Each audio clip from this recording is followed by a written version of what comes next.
a web address in conjunction with their presentation to post that URL or DNS in the shout box so that those listening now or later can link to that website or document location. Again, roundtable, all one word, .tech.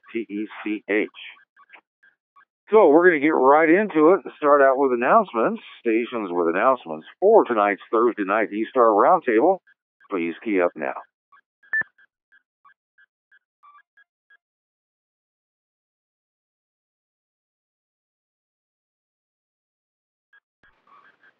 All right, didn't see or hear anything. There's not a lot going. Well, there's actually, what am I talking about? There's a lot going on. There's the Boy Scout Jamboree on the air that's beginning tomorrow. We also have PacificCon in northern central California. That's a big to-do. It's so widely attended. That begins tomorrow as well. In fact, we've got a number of stations that are regular participants on this net that are at or heading to PacificCon, and we hope to get reports tonight and actually throughout the week here on the constellation of reflectors, as well as hopefully getting a comprehensive report of the PacificCon events, forums, the new stuff, and how the manufacturer's display went, the vendor display. I'm not sure what they call it if they call it that this year, but hope to hear from several stations next Thursday, but we've got some out there now. And in fact, let me just take a break and just see if WB5EKU or K6JM are ready to go. They wanted to go early, and I can fully understand that. Let me pause now to see if either of those guys are ready to go now, or if they want to just key up when they do want to chime in.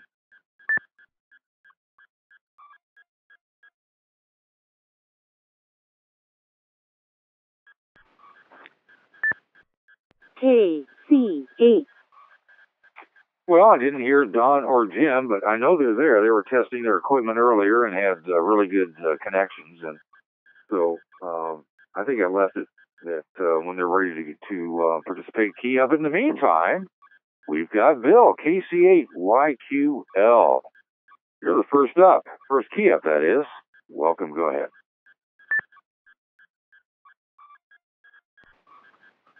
Hey, good evening, Mike, and all on the net.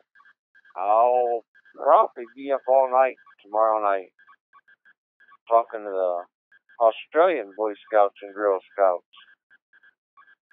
Usually VK4TUB has them all lined up, so looking forward to talking to some of the kids over the weekend. But that's really not why I keyed up. If we get this other radio turned down, sorry about that. I had ordered a new heat kit clock, a month ago. Haven't put it together yet. But I did ask the new owner of Heat Kit if he would contemplate being a guest host on Ham Nation. Never heard back from him until last night during Ham Nation. He sent me an email. And he said he'd be very interested. Matter of fact, he said he's going to be at the Ham PacificCon with you guys this weekend. And he knows that Bob Heil was going to be there. Could I get him hooked up with Bob Heil? So right away, I shot Bobby Heil an email off and trying to get the new Heat Kit owner, Andy, hooked up with Bob. And Bob said he'd see what he could do, see if he could get a hold of him, because he's going to be at PacificCon this weekend too. So be interesting. See what happens. See if we get another guest speaker on the Wednesday night Ham Nation netcast. Back to you, Mike. KC8YQL.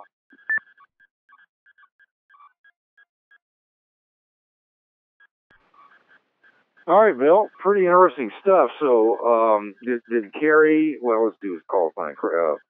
It's VK4TUB, I think. So, Australia. That's pretty interesting that he's got them all lined up. And just interesting is that you're going to focus in on Australia, but why not? And so you ordered a new Heat Kit clock. Did I get that right? Back to you. Yeah, the build quality's pretty darn nice. It almost looks like a glass style circuitry board like we used to have in our Drake gear. Mike, I don't know if you're familiar with the Drake stuff. And some of my Drake satellite receivers even had some pretty good quality build out of circuit boards. And they didn't cut no slack on the build out of this clock. The circuit board in there is really very high caliber, high key, high quality. Very nice silk screening on it. The solder pads is very, very shiny. It looks nice, very nice. Now the only thing is I need some better eyes to see this soldered up. I had quite a time night before last, even soldering up the 40 pin GIO-P or GPIO. I don't know how you say that word.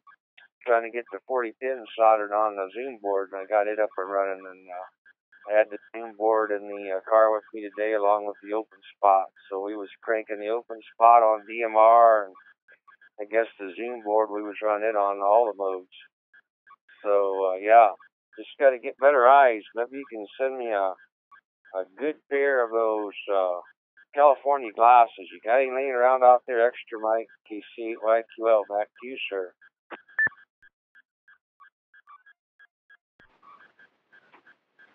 Well, who knew about the clock? I haven't looked at the new Heathkit since I think you mentioned it quite some time ago, being bought by a new company, and I guess essentially whatever's left over from Zenith, and resurrecting the company, pretty exciting. And but I'd sure like to see some radios built. And although one of my first Heathkits was a digital clock. It was one of the first out. And it attracted a lot of attention here around the house as people saw it and thought it was pretty interesting. But, it was bypassed very quickly in both capability and price by clockmakers as they raced to get their clocks digital. All right, appreciate it. Yeah, a lot of big shots are going to be at PacificCon. It's not a small event.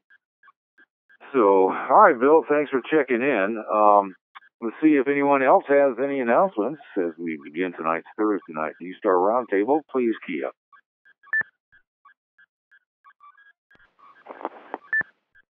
K6J. And there's K6JM. Welcome, Jim. Go ahead. Okay, Mike, just doing a little early check-in here. Just to mention that if you're in the neighborhood of Northern California, San Ramon, to be specific, and you might stop by PacificCon at Antenna Forum is tomorrow, but the main thing starts Saturday, and there'll be a multi-mode, as in D-Star, DMR, Fusion, P25 multi-mode presentation starting at 9:20 in the morning on Saturday morning. And that'll be Jim McLaughlin, KI6NUM, and I will be talking some, and Don, WB5EKU. We'll talk about transcoding. So it should be fun for people in the area. Back to you, Mike. This is K6JM.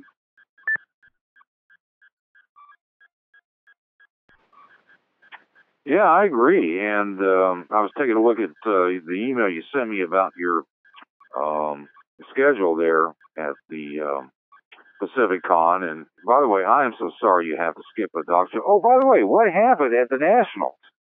Or do you not want to talk about it? Go ahead.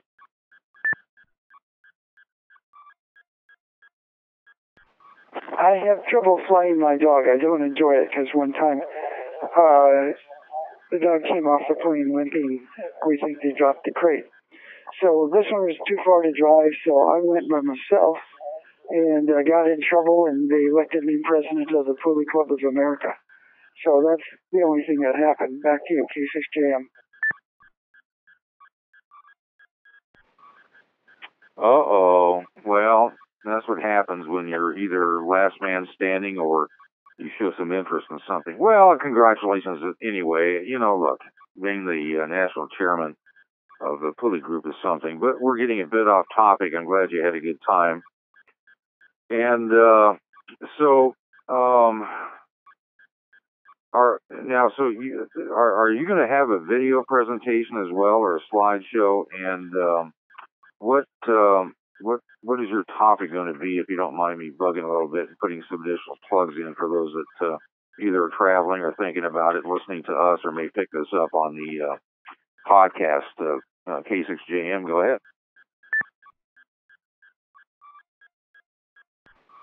Okay, yeah. Well, it all started with the MMDVM modem. That was kind of the idea came from G4KLX, Jonathan Naylor, and various people have been involved. It's all open source for software, of course, like everything else Jonathan does. And the hardware is Creative Commons, which is kind of the hardware equivalent of open source. And Jim KI6ZUM contributed some of the firmware, and he has one of the various designs that are out there that he's done it was called the Zoom board. I think they now call it MMDVM revision 1.0.1. And he's also designed the Zoom Spot. And then that's built and marketed by Bruce Given up in Canada. So that's where it all started. And what he's going to do is talk about the MMDVM family of products and how they work and stuff, and plug for open source. And then I'm going to talk about other multi-mode options that are available, DV Mega, for example, OpenSpot, DV4 Mini. So that's kind of it. And then Don's going to talk a little bit about K6PEW, the Southern California multi-mode repeater, and then about the 4K transcoding project and the constellation. So it'll be a full 70 minutes. Back to you, K6JM.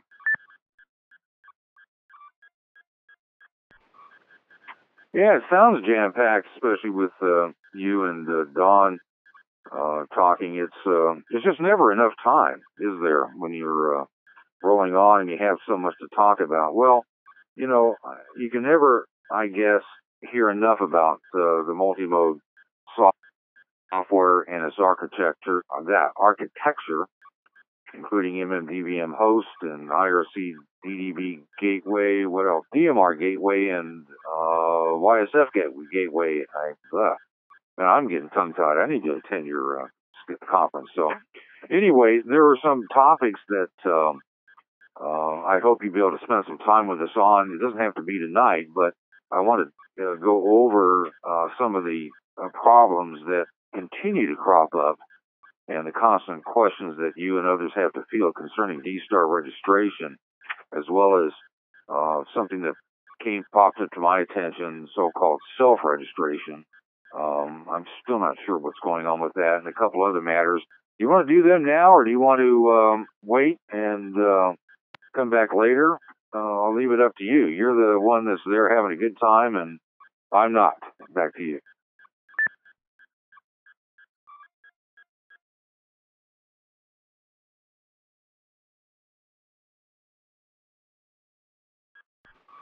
I had an interruption here and did not hear the very last. Sorry about that. This is K6JM. Hey, no problem. I just wanted to know if you wanted to get into any of the topics that you and I have talked about by email, or that you've sent me some information on, or if you wanted to put that off to later on. If you're busy, I know how it is when you're getting ready to do a presentation, traveling in a hotel you don't know, and having to check out the lay of the landscape, find out where the bars are at, and make sure you have dinner reservations. So I'll leave it up to you, K6JM. Go ahead. Okay, just about registration. A lot of us feel like there's some question whether it's needed, but it is there. I'm gateway admin for the W6CX D-Star repeaters gateway, and I try to respond quickly. I have the system send me an email when somebody asks to register, so usually I find out about it right away, unless I'm on a plane or something. And so we try to turn that around real quickly. I know WW6VAY is another D-Star repair gateway, and Rich at KC6OBJ turns that around quickly. But around the country, sometimes they never respond, sometimes. So I can see the frustration there for sure. The best I can do is deal with the people who register on my gateway, I guess. As far as this new thing, I just have been flat out so busy, I didn't get a chance to look into it, but I'm kind of hoping that it turns out to be a high response service that quickly when somebody registers. It sounds like just kind of like a general, instead of being associated with a specific gateway. So I hope that works out, but I just have not had a chance quite to look into it. Back to you. This is K6JM.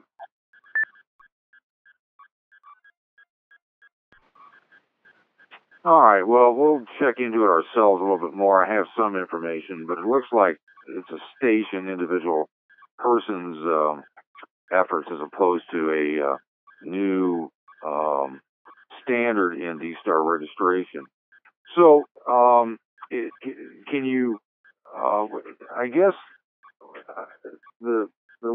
I wanted to keep this simple for you and not get into a lot of time, but what seems to be the biggest problem or question or downfall, I guess, of those that tend to register on D-Star, especially with respect to the some inbred need to establish multiple terminals when you really only need one. I assume that you feel a lot of questions about this. And what seems to be the single biggest concern or problem for those trying to register on D-Star? K6GM, go ahead. Okay, yeah, I got a lot of those questions at the beginning when I took over being admin for the gateway, but I ended up deciding that the simplest thing would be when somebody registered, I would vet them, and then I would, if they had a valid call sign that I could prove, and then associated with their name and the location they said, I'd go and approve them, and then I'd send them, I still do, I send them an email, and it explains, okay, you've successfully finished step 1 of the registration process. Now you need to do step 2. And that explains in very short and simple, brief terms what they need to do to set up a terminal with a blank in the initial box. And I don't get many questions, to be real honest. Once in a while, somebody will say, well, I hear about people having multiple terminals. Do I need to? And then I'll just email them back and say, well, if you think you're going to if you have more than one radio, it's going to have your call sign in it. If you think you're going to have both of them on and operating on the D-Star network at the same time, then you're going to want to get another terminal. And pretty much you don't need to otherwise. And, that pretty much satisfies people. So I don't get a lot of conflict or questions. When G3 came out, then there was the issue of you got to go register at a G3 gateway, and so you can set up one more terminal with an access point box checked. We don't get a lot of that, but we get a little, and that's the only other thing. Back to you, K6GM.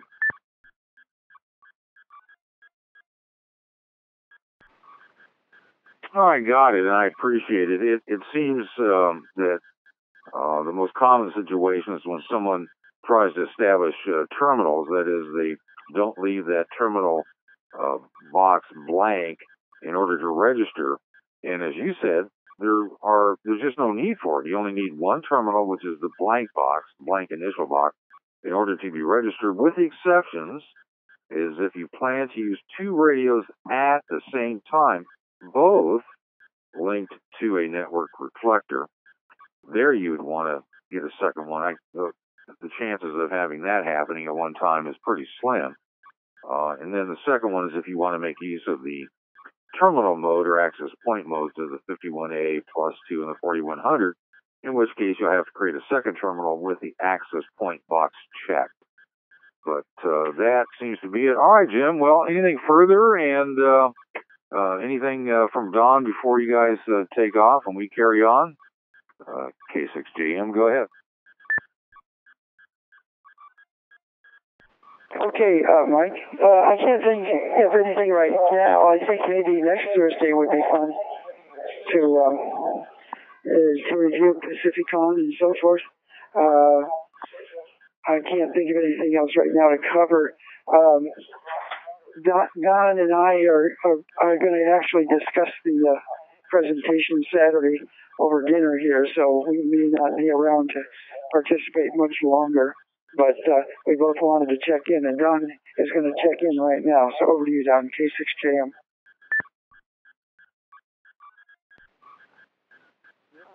All right. That's KSKH in the Roundtable, WB5EKU. I just wanted to quick check in, and I'm checking in through DMR, through transcoding, since I'm going to be giving a little bitty talk on 4K transcoding, so I check in.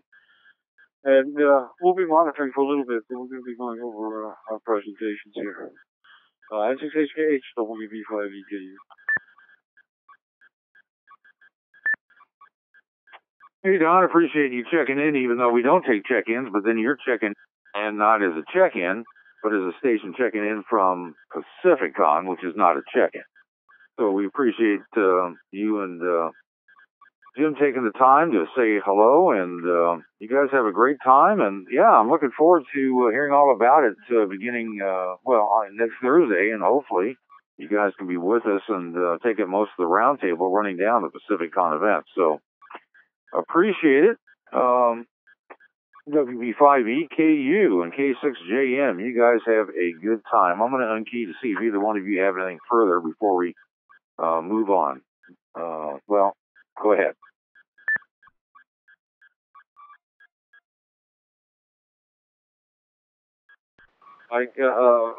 Just say again your last WB5EKU.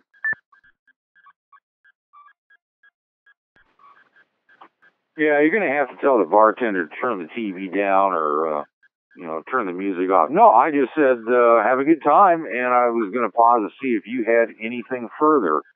N6HH, WB5EKU, go ahead.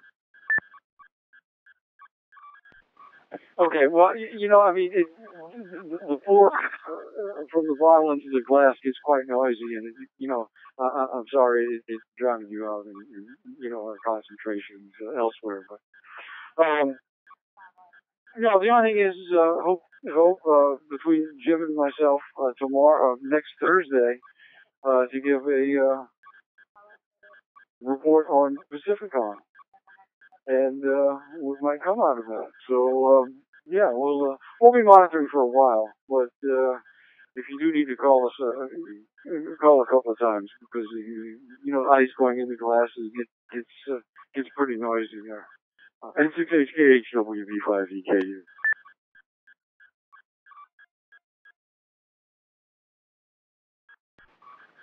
Well, I understand that, and plus you're having to yell at waitresses and telling them to give you the bar menu, and so I got it.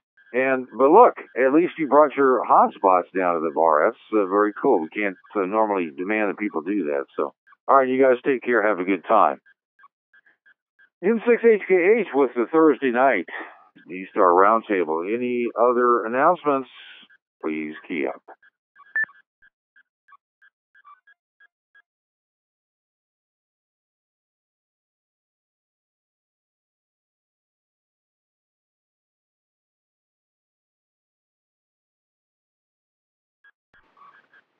All right, everybody hold on. I am having some real difficulties with the shop box. And, it's been, I'm blocked. It shows that a threat, my antivirus has dumped it because it saw a threat. And, uh-oh. Well, I don't know what to tell you. It's, I've never seen that before, but something, and here, and on another computer, it's the same thing. Different computer, different, situation with another pro board, and, taking it out because it sees a threat. So, if you guys post in the shout box, and, you may have to give me a heads up on it because, at present, I can't get to it, and I'm sorry to say that. This just annoys me. This stuff comes up during a net because I can't take the time to see if it's the antivirus software or the pro boards or something else. Good gravy. All right, not seeing or hearing anything further on the announcements. There are some Shoutbox postings that I want to go over. I printed them ahead of time, so I don't need to look at the Shoutbox, which, by the way, I cannot see. Despite trying to refresh the screen and doing everything I can, I'm going to do one more trick here to see if this might solve it and get back into it. That is so wild that the antivirus would suddenly dump that. All right. Anyway, in the roundtable forum board, in the Shoutbox, K7EXJ posted a request about the requirements to start a net on the constellation of X reflectors, and thinking about starting up a weekly net. We talked about nets. We're looking for nets here on the Kings of Digital system on our multi-constellation linked reflector system, including the 4K transcoding reflector 313, and we're happy to entertain it. The answer is really pretty simple. Just let us know. You can email me, n6hkh@me.com. Just a minute.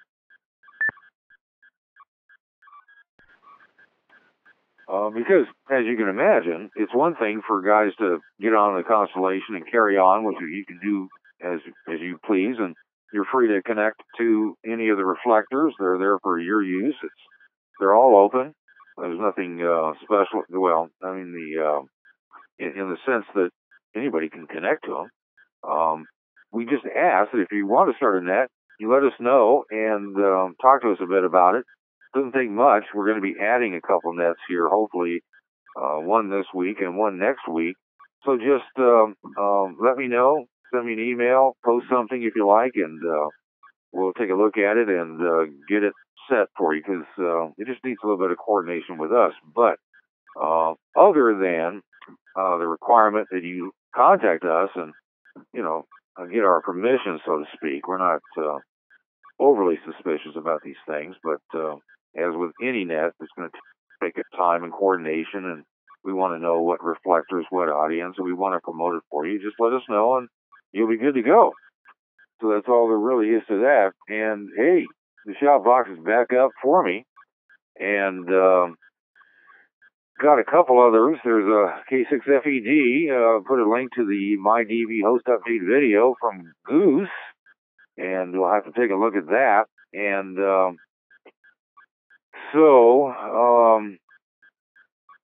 I'm not sure what the thing is. G0NMY. I'm not sure if he can't sleep. So he's listening while snoozing. Well, we appreciate that. I would be interested in a QRP net, but band conditions are poor and hey, could be fun. Well, let us think about that, because we normally wouldn't think about running a QRP net for band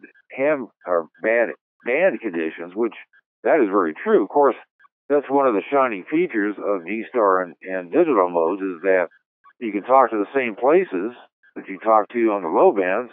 You just get to do it digitally in a different manner, but it's the same guys, as long as, they're on G-Star and digital, where they're at. And it's a great way for the low banders who are, in really sad spirits because of the ever decreasing sunspot activity and the likelihood that it's going to be a long time before an upswing occurs.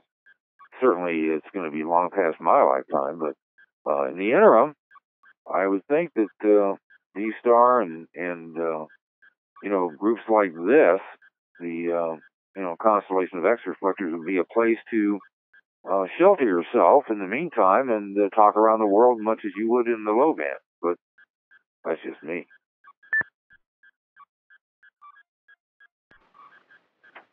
And we also have a posting in the general discussions group from KE0DW.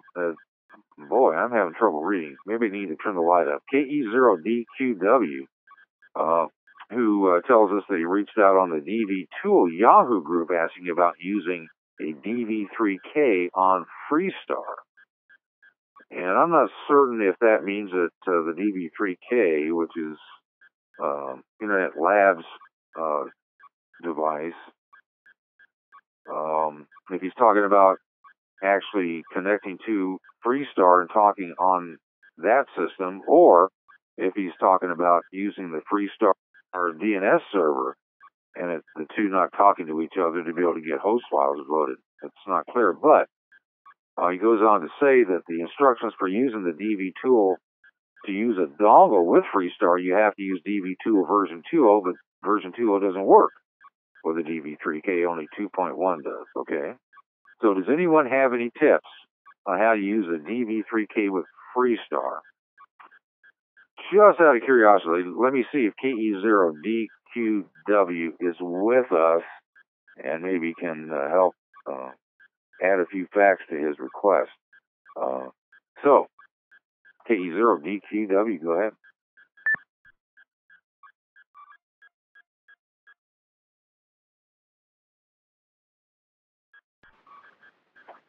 Well, nothing heard or seen. So, does anyone have any tips on how to use the DV3K, quote, with Freestar, end quote, stations? Please key up.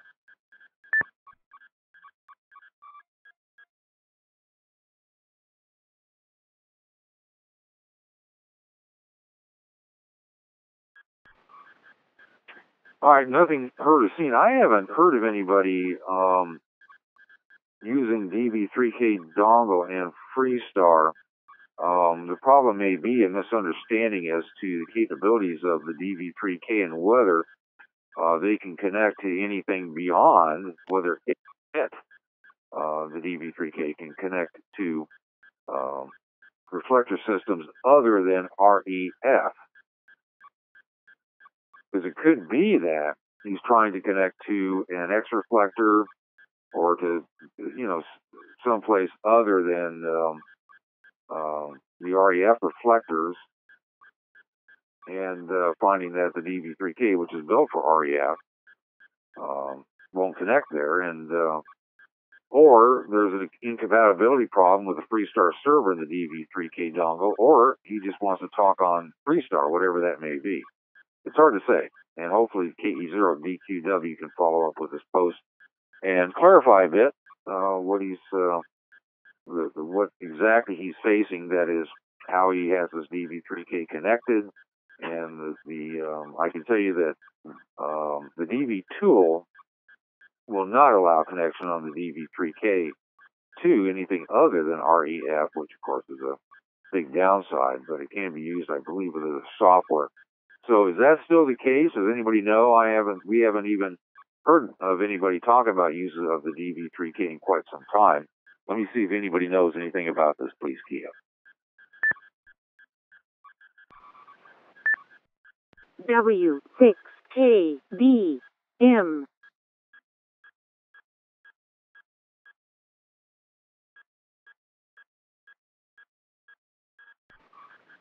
And we welcome W6KD. Go ahead, Bob. Good evening, Mike, and everybody on the net. This is kind of a strange question. If you could get some clarification, it sounds like maybe a misunderstanding of what the various pieces do. The DV3K is, for all intents and purposes, that's the successor to the blue dongle. The DV3K is the functional equivalent of the dongle. It's got a DVSI 3000 in it instead of the old 2020. So it's, it's theoretically capable of doing modes other than D-Star. I'm not aware of any software that uses it directly, but I believe it can be used with WinDB to have, to get anywhere in the D-Star world. But FreeStar anyway is that's Ramesh Dami's extension of the original KI4LKF gateway software. And to my knowledge, there was never the G4KLX software has a module in it called Dummy Repeater that allows you to connect a dongle and then use a sound device, a sound card, to use a microphone and a speaker, and in essence turn your well, it could be Raspberry Pi or a Windows box, whatever, but turn it into the same sort of setup as a dongle in WinDV or a dongle in DV Tools. But to my knowledge, the KI4LKF software and FreeStar as an extension of that never had the capability of doing that. If it does, that'd be a huge surprise to me. So it sounds to me like maybe the guy asking the question has got his wires crossed on what hardware devices work with what software, because the DV3000 does not have any kind of an RF component. It's just a dongle. So without some clarification, the question kind of it's not making sense to me, I guess, is all I can say. Back to that, Kitty.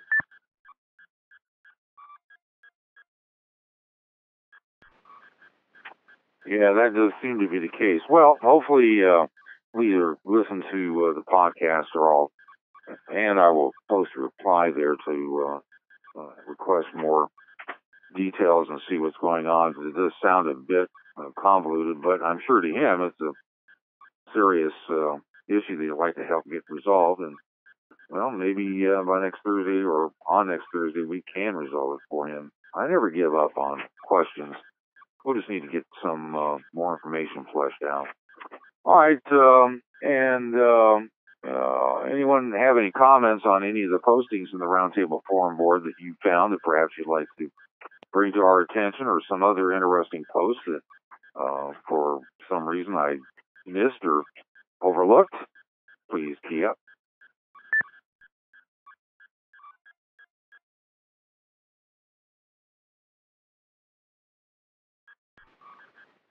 Alrighty, didn't see or hear anybody on that, and we'll follow up on this. So I always give everyone a chance to comment on topics that we discussed during the prior Thursday, just because there are so many that listen to digital recordings, not the least of which is the podcast that we post shortly after it close, or at least within, well, I better be careful about this.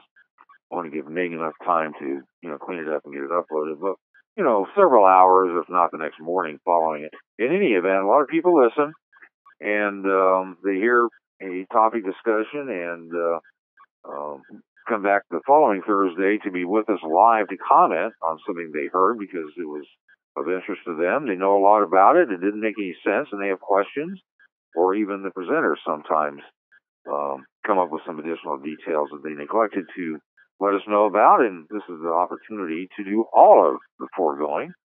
So as to last week's topics, anything further? Stations, please key up.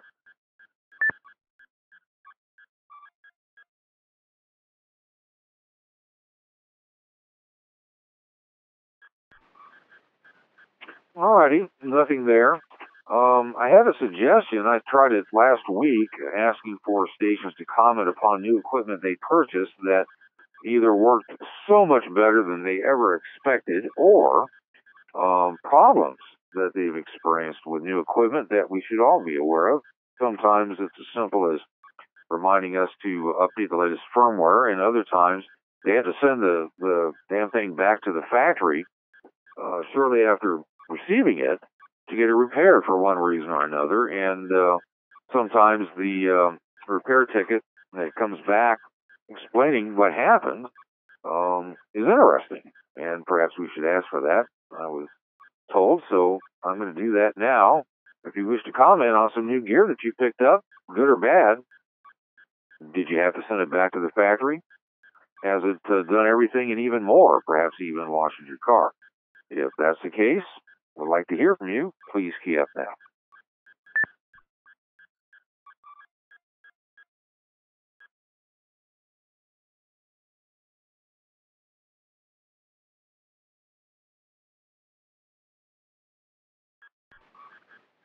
Well, that didn't work out tonight, and I guess, do people want to key up and complain about their gear? Of course they do, or have.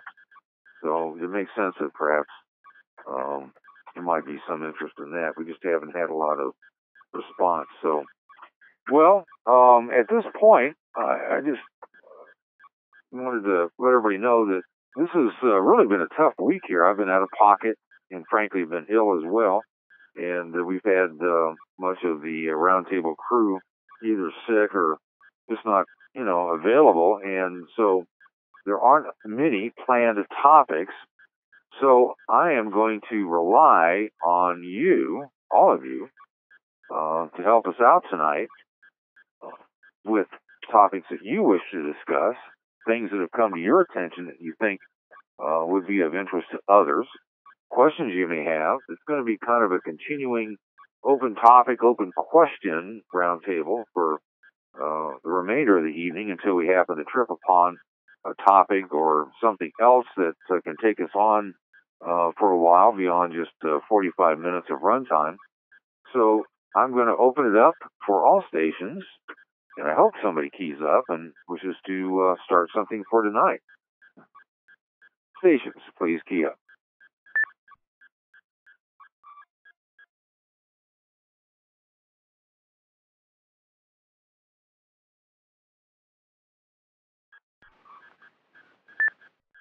N3KDJ.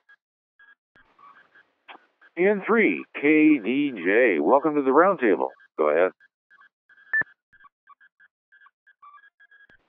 Good evening from N3KDJ on Valley Forge Mountain next to Valley Forge Park in Pennsylvania. I'll go back one topic there. I didn't want your call for key-ups to go unanswered.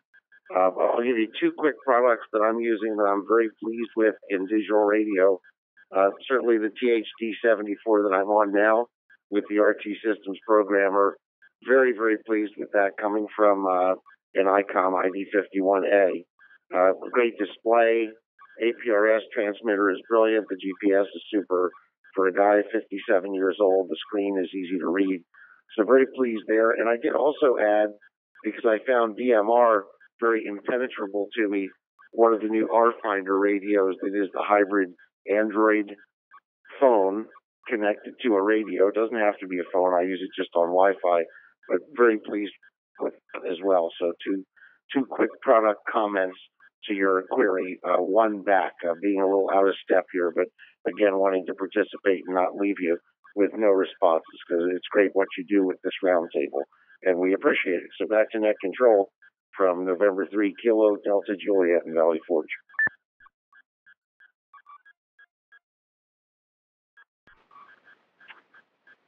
Phil, I appreciate that. I really do, because this is just one of those evenings. It's not too often this happens, but occasionally, things just don't work out. And I'm not terribly happy about it. We'll certainly get, the roundtable topics list piled up. But those reports from you are excellent. And I'm glad you did that. And don't feel afraid to go in reverse, because well, I'd rather have stations key up than not, obviously. So, stations, please key up.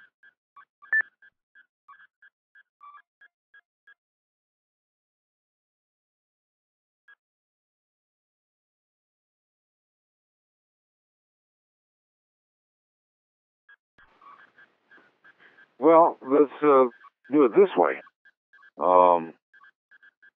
It could be that there isn't much to talk about, and I really feel bad about not having pre-planned topics. I don't like making excuses, and I'm not, even though I did. But, sometimes we just run out of time, and not everyone can devote the time that they need to prepare for either a net or to keep a fairly complex system such as the constellation of X-reflectors in the Kings of Digital system. People are entitled to some time off. They're entitled to be ill. In fact, they're entitled to not even turn the radios on if that helps their circumstances for a brief period of time, hopefully just brief. And, I get a lot of questions about things during the week. Sometimes they come to the shop box. Sometimes they come to my inbox. And I usually reply back, especially if they come here, to either post them on the shop box if you can't be with us, or to, key up and talk about them during the round table, because talking about something between me and another station doesn't help all of those. And one of the purposes of this net, along with any net, in addition to trying to be interesting on topics that are of interest to you, I presume that if you're looking for the tennis shoe net, you won't be listening here very long. But it's sometimes necessary to have stations key up and participate. And I don't really know what to think of what's of interest to you guys, that is, for the topics that we discuss here, until I hear from you. And it's been a while since I've had stations suggest that, hey, look, here's a topic. I mean, let me be fair. I do get emails from friends that do pose topics they'd like to talk about, but often they can't be here to talk about them, which I thought was kind of odd, but I'd rather have the topic in my inbox than not. But the stations that want to talk about them, if they're not present, that doesn't work. So think about it this way.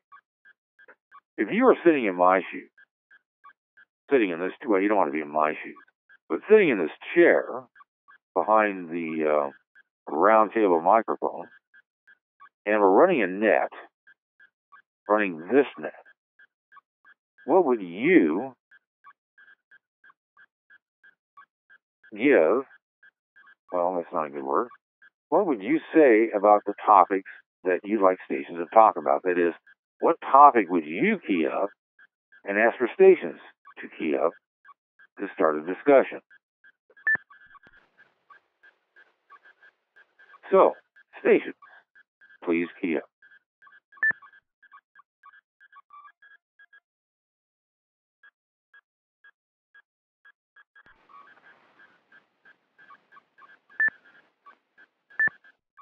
N6MUB. All right, I got 3, and this is very cool. NK8M, N6MUD, and N3KDJ. First, we say hello to NK8M. There it is. You just rolled off the screen real quick because we had a bunch of doubles. NK8M, go ahead. Good evening to you, sir. Good evening to the net. This is NK8M. My name is Jamie. Currently in Madison, Ohio, mobile. I'm actually in another net that I participate in pretty much on a weekly basis. The Truckers, Travelers, and RVers net over on the 61 Bravo, and it's a question that I had that had been thinking about using with that net, but I'll ask it here because it'll get a bit more exposure and maybe a little bit more discussion. What one piece of test equipment do you feel is indispensable to you?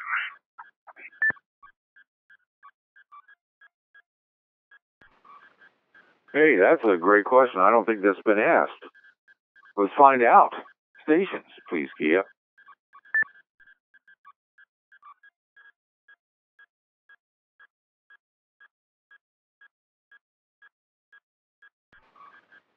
Oh, come on now. Look, everybody has test equipment. You can't be in this hobby without test gear. And I can think of a whole line of test stuff that I've accumulated throughout the years, but I need stations to key up to help me out with this. So if you're And I presume the question is, what test equipment is most important for those operating on D-Star and other open source digital modes, be it DMR, Fusion, whatever. What piece of test gear do you reach for in making sure that your station is operating properly? Please key up.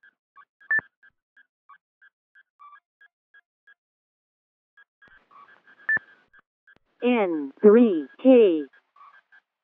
N3KDJ, go ahead.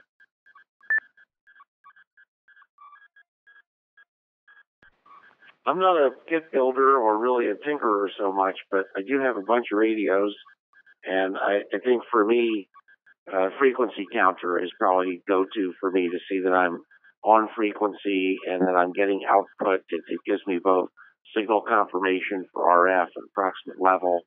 I've got a couple of them, ones that trigger and sweep the spectrum to find devices. But for me, a frequency counter would be my response from N3KDJ.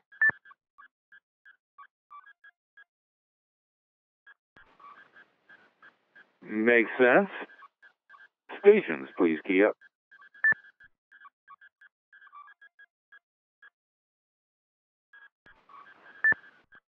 W6KD. W6KD, go ahead.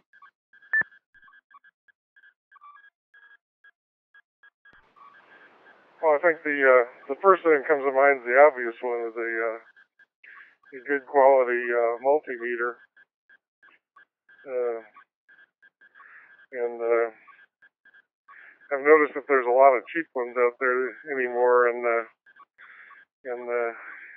cheap one will give you a reading, whether that reading has anything to do with the actual parameter you're measuring, whether it be voltage or current or frequency, is anybody's guess. But nothing beats a good fluke multimeter, around the house. And the other one, it's a little bit more fringy, but a deviation meter comes in handy too.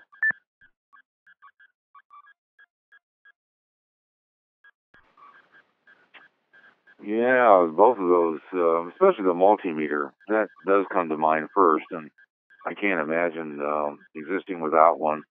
I got tired of buying the cheap ones. I relegated those to testing batteries and things like that, and I finally invested in a Fluke, and I just love that one. It takes a beating and keeps on ticking, and you can buy all kinds of accessories, and it's just a great meter. What other station gear do you have that you just can't live without? What if what was taken from you? What would you immediately replace in test gear stations, please, Gia?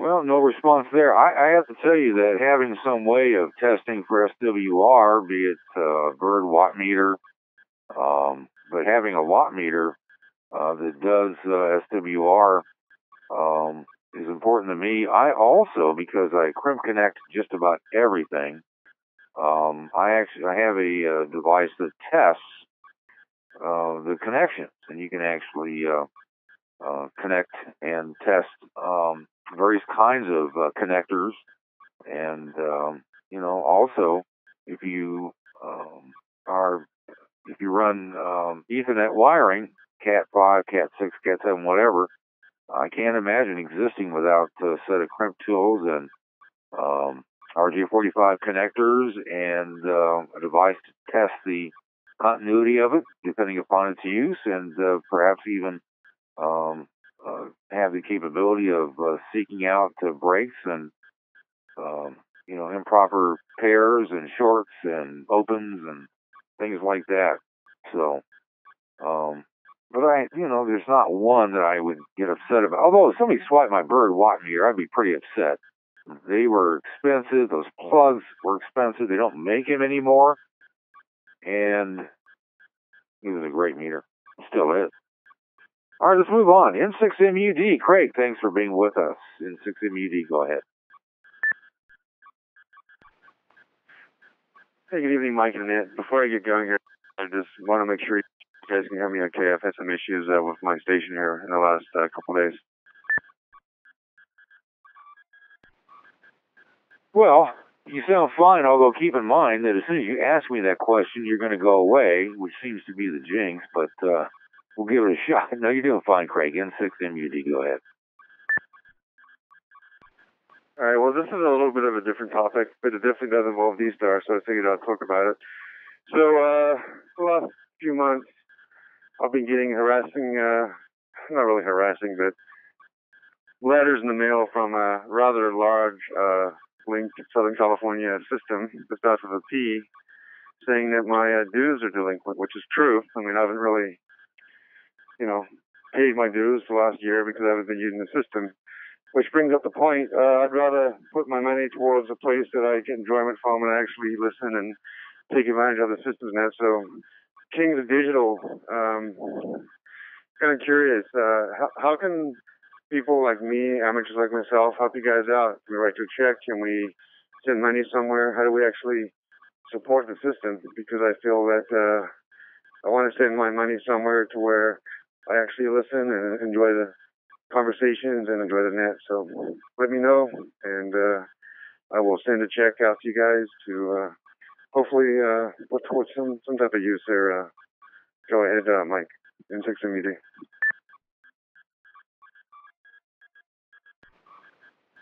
Well, Craig, I appreciate your thought, and it's not too often we get people that want to send money our way, and I understand the reluctance to pay fairly steep dues to a system that starts with a P that frankly is anyway. We, on the other hand, charge nothing. There are no dues, and we don't need dues, and we're not going to charge dues. We believe we see things differently, and the people that spend the money to pay for the cloud service, to build the software, to stand up the reflectors, to keep the system operating. I mean, they do spend money, and even though sitting here as net control, you'd think that it would not be much of a cost, but if the equipment goes down related to running the net, I have to replace it. But the Kings of Digital do not charge dues. But we appreciate the thought. Put the money to good use. Go on another vacation. Buy some tires for your truck. Go buy a new radio. But I certainly wouldn't spend money on a group that does not, or any group that fails to account for its income and its spending and the assets, especially when it's an incorporated group. I've never heard of such a thing. And since you can't demand or receive an accounting of how your dues are spent, who spends them, and where they go, I wouldn't pay them either. But Craig, I really appreciate the thought. You're a nice guy, but I can't give you an address to send your check because we don't charge a thing. N3KDJ. I think you keyed up in the first group, and so back to you. Go ahead. Yes, sir, I did. Thank you. And you were asking about topics maybe to be discussed, or if I were net control, what would I like to discuss? And I have to admit my ignorance here, even though I've been on and off of D-Star for a number of years now with various equipment, mobile, and then I wasn't mobile. Now operating a couple of open spots and having a couple of D-Star capable radios, despite reading and rereading the excellent PDF reflections on reflectors from the website, while I understand the X reflectors versus the DCS reflectors and what's managed by whom and so on, and I can look at the directory and understand some of it, it would be really helpful to me if I had, for us operators in North America, a list of commonly used repeaters. One that's hosted in Italy, I'm unlikely to use just on language. Others that are experimental, probably not as much of interest, but if somebody ran down for me 30 Charlie tends to be this, and 6 Alpha tends to be that, and 20 Alpha is this. A quick cheat guide on different reflectors. So when I go into RT Systems or I go and program my THD74 and my IC51A+, what reflectors do I really want in there? If I pick a random number and it's in Poland, I probably don't want it. So if there was a list of maybe the top 20 reflectors that you use, that would make a very interesting post in the shout box or the chat board or something for me. Anyway, thank you. N3KDJ, back to net.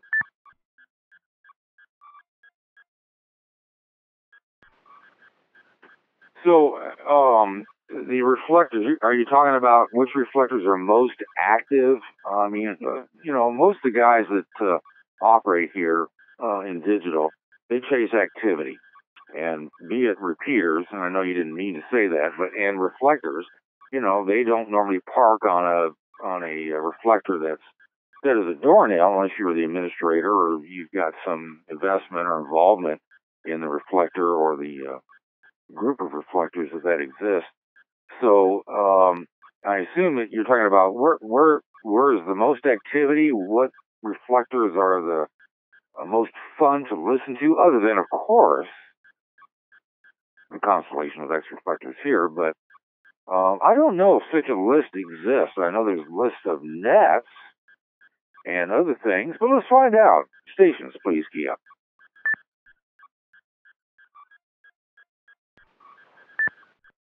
W6K.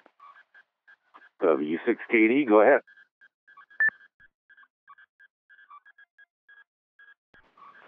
Well, I don't think it's possible to have a one-size-fits-all list, because one guy's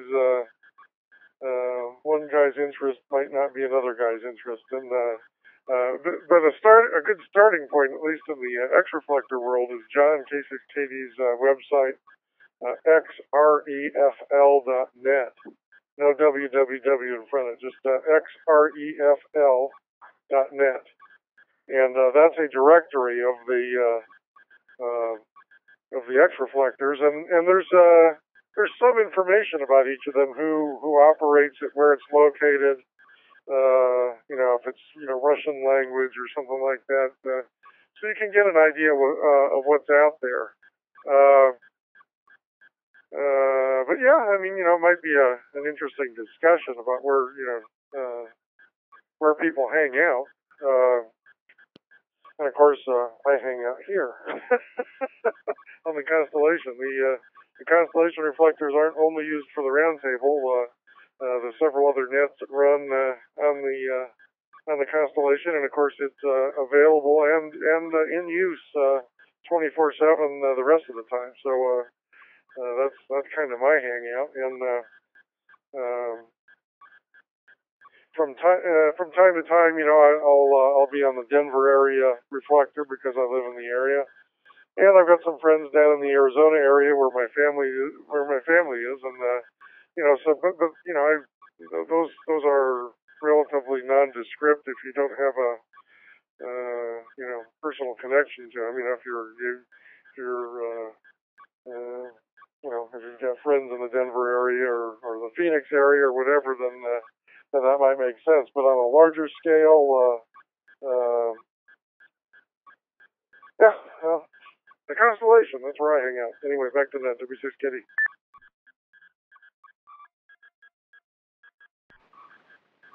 Well, what a surprise. Yeah, I've not seen a list like that, and for the reasons that you suggested. Plus,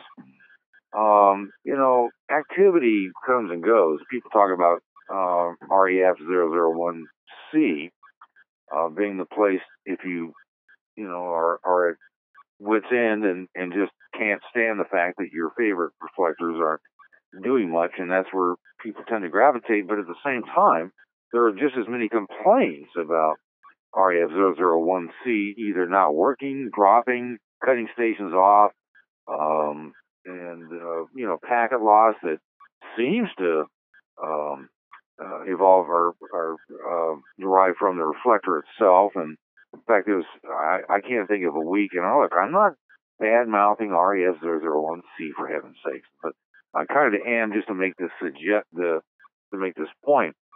So, you know, there are times when some of these reflectors just aren't up.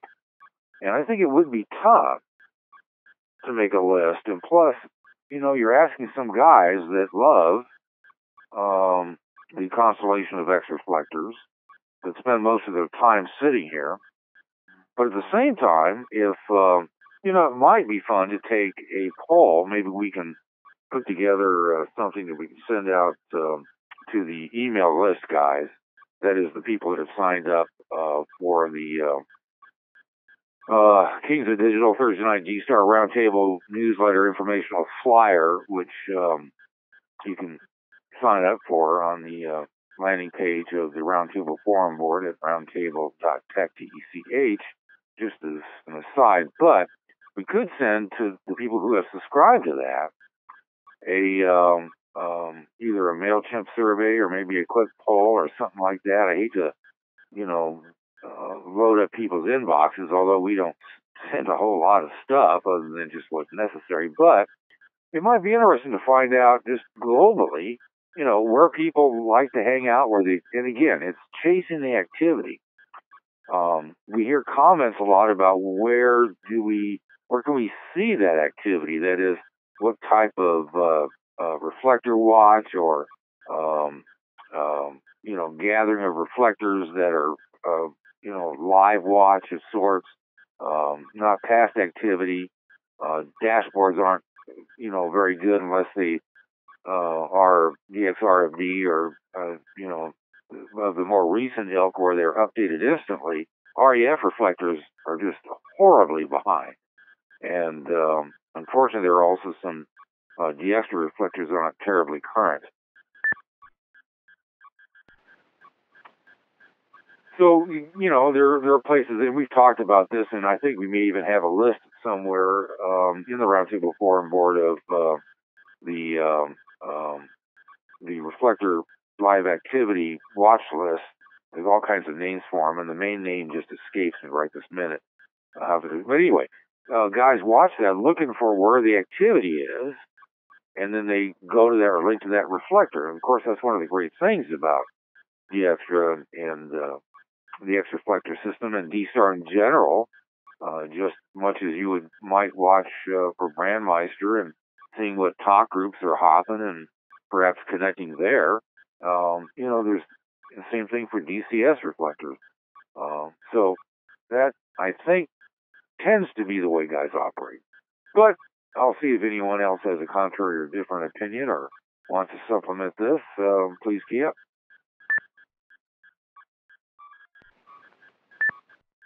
K6KB.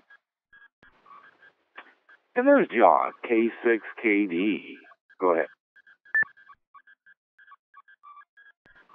Okay, well, good evening, Mike, and the net of the roundtable. Yeah, it's all a matter of opinion. You can go to that directory that Bob mentioned, xrefl.net, and there's about 260 reflectors there, so it's kind of hard to characterize groups of them. You can look and see where some of them are located, but that doesn't necessarily, you know, mean that they're necessarily, you know, region oriented. I like this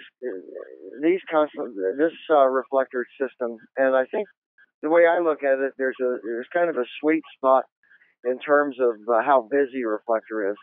You know, on one hand, you know, just as you say, people go to where there's activity. You know, a lot of people don't want to just be linking to a reflector and have, you know, basically having dead air the whole time. On the other hand, if you go to the other extreme and you have one of the reflectors that you mentioned where there's you know, there's dozens of people waiting to talk and you can't have long QSOs because you know, somebody's wanting to get in, and you know, it just becomes kind of a kind of bedlam. I think this is kind of a nice sweet spot. It's busy enough so you can, you know, generally hear things, or if you want to start a QSO, you know, you can. It's not like having to get a word in edgewise. So I think it's kind of a sweet spot. The other thing with the 4K transcoding, I think it makes it, there's a whole other dimension. For myself, half the time I'm using a DMR radio, and other times, V-Star, for myself, but it's also interesting to hear people, hear other people commenting about it, working across the modes.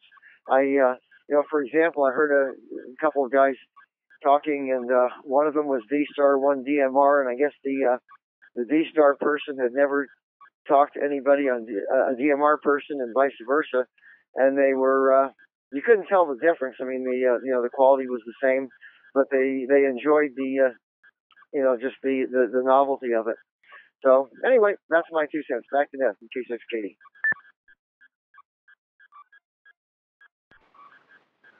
Thank you, John. Anyone else? Please key up.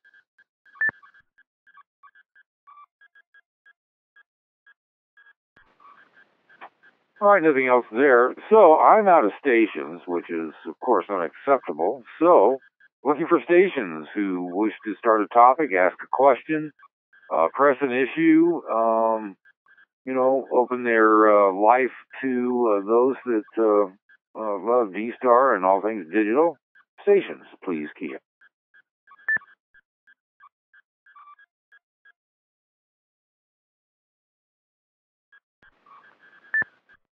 N3K.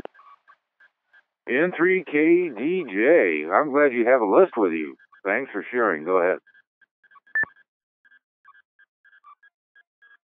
Just a quick follow-up question, if I could. As I look at the xrefl.net directory, which I was familiar with, and the X-Reflector dashboards, etc., when they're listed there, I note that unlike when you look for a repeater and you see A, B, C designations, there are no designations. So when you look up XRF002 and you read the description, it doesn't tell me to be on alpha. You referred to 001 Charlie. Looks like that's Digiland Telegram Group Italia. How do you know it's Charlie? How do you know to be on alpha?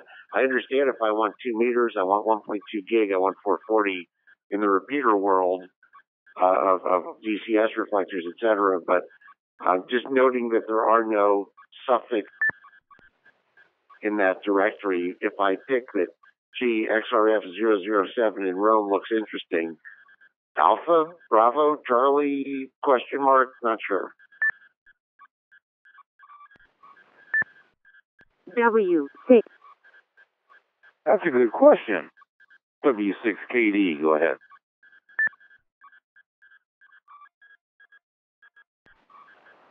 Yeah, I think probably the school solution is go to the dashboard and look at the last heard list and look at where the activity or the bulk of it is occurring, or look and see who's connected. Most of the dashboards will show you, the modules that people are connected to. So, for example, if you were to look at the dashboard for XRF002 right now, you would see a large number of stations linked into the A module, and you would see the last heard very active on the A module and not so much on the others, and that's really how you do it. Some reflectors might have a couple of modules that are active. I know there's a couple of them out there actually that have groups even from different regions. You might have some Italians on one module, you might have some Germans on another, and English speakers on another. But anyway, it's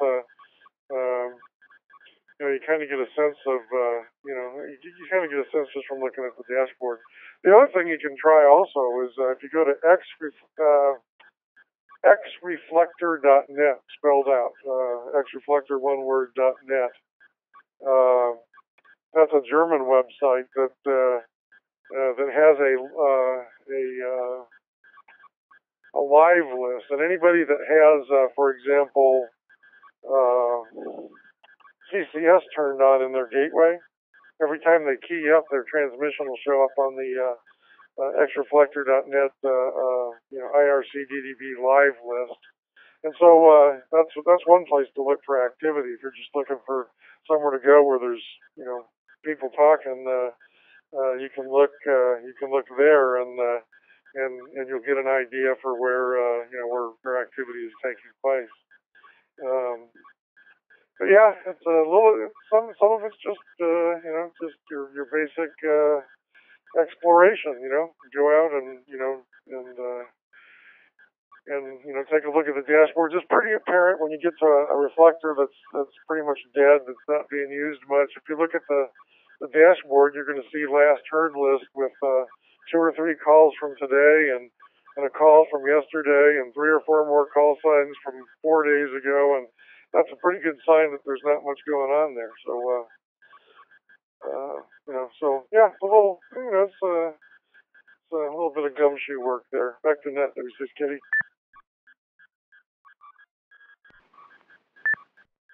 K6. Appreciate that, Bob. K6KD, go ahead. I wanted to point something out too.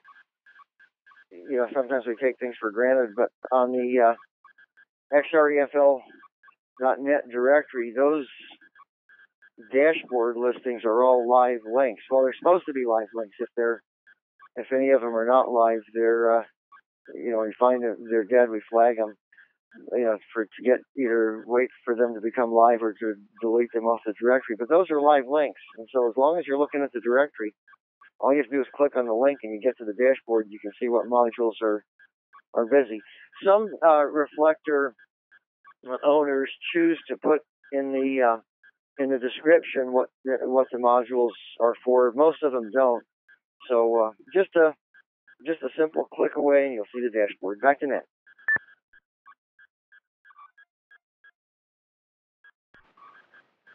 Yeah, thanks for that, John. Yeah, unfortunately, there just isn't any process or piece of software or anything else that has been designed for this, and there's a lot of reasons why that's a problem. But it's just a little sleuth, and then as you scoot around and depending upon your interest in the country and the language, you'll come upon reflectors that are more busy than not. No reflector's busy 24/7, but although some claim to be, but still, we understand how it is. I mean, you can sometimes come to any single reflector or even a linked system, and there are times when you're scratching your head, hey, isn't my radio or the reflector's down, what's going on, and people chunk, and it's just that time of the day, that moment that you're there. And if you want to talk to somebody, certainly key up. And but if you're just listening, cruising, man, it's as Bob said, a little gumshoe and investigative work, and you can determine where the activity is. I can tell you, looking at any of the dashboards on our reflectors, which update instantly, by the way, you can tell pretty quick where things are cooking and who's talking where just by the number of stations and looking at the last heard list or the connected stations list. It's pretty easy to do, and on those reflectors running the latest version of DXRFD or XLX, I can't, is it DXRFD and it's XLX something, I forget it, the software that it runs. Anyway, they update pretty damn fast, and so it doesn't take much. Anyway, we've just about beaten that down, but we appreciate the question, and we appreciate the follow-up. All right, stations, please key up.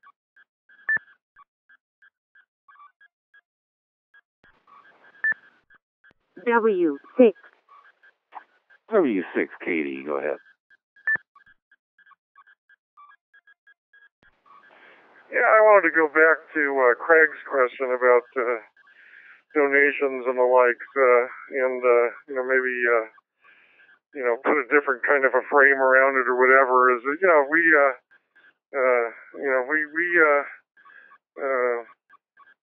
provide the infrastructure at our own expense, and we're not asking for anything in return for that. It's our contribution, our gift to the community.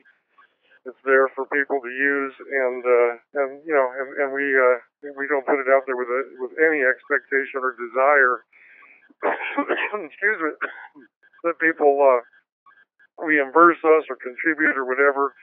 We got that covered. So for somebody like Craig, you know, the best thing you can do is invest that money on some infrastructure of your own, a new hotspot, a new radio. You know, if you don't have DMR yet, you know, instead of sending us dues, go find yourself a DMR radio and a hotspot to connect up and use it here. You know, so your presence here is the best thing that you can do for us in return for us putting the infrastructure out there. It would be really, really underwhelming, I guess, if we were to go to all the trouble of building the infrastructure and putting it out there and then have nobody, you know, throwing a party and nobody comes, in essence.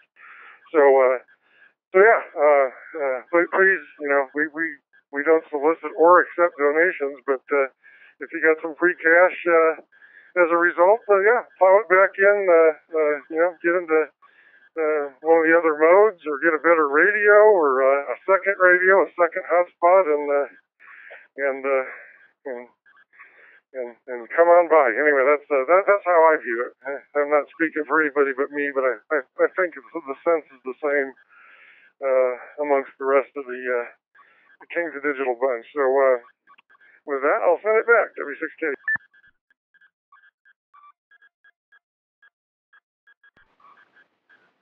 Well, that's well said. And, you know, the best currency that you can spend on this system is to be here. And your presence is worth as much as what we might collect in dues, which we're certainly not. And, you know, there's a lot of reasons for that.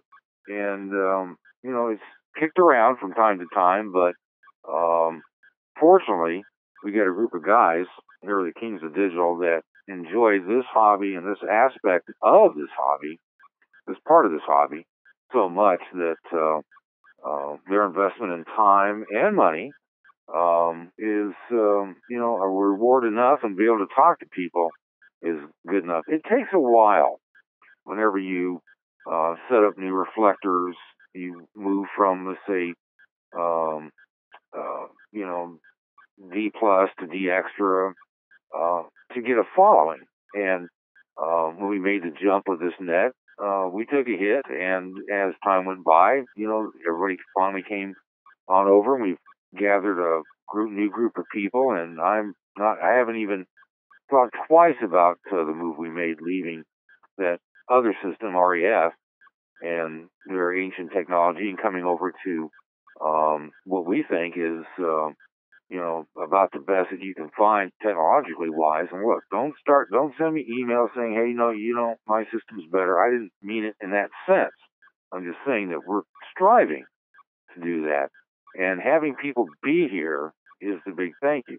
Now, we've got more nets coming on board. We are getting more inquiries about, you know, reflectors that are getting marginal use, and gathering up those guys and moving over to this link reflectors, especially in light of the 4K transcoding. And we're just pleased to hear about it. This is great stuff. I mean, that to me is worth as much as, you know, money in the pocket. Of course, I rarely have money in my pocket because I'm in this hobby. All right, I'm on the stations, and we're looking for things to talk about. What do you want to talk about? What technical question is driving you nuts? What keeps you up at night? Well, concerning D-Star digital radio, not anything in general. This is not going to turn into a soap opera, although sometimes I wonder if maybe we should do that. Now, I wonder if having people talk about their personal lives on it. No, never mind. Stations, please key up.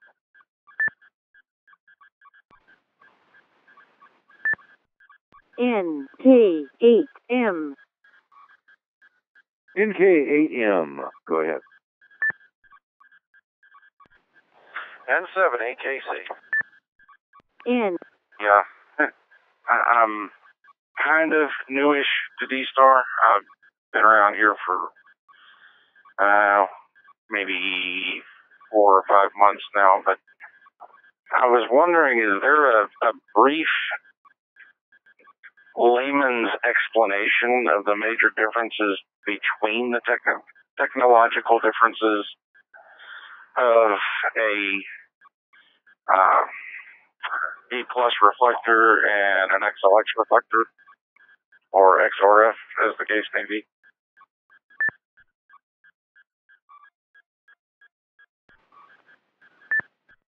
K6. I think so. Okay, N7AKC, recognized. Let's answer the question first. K6KD, go ahead.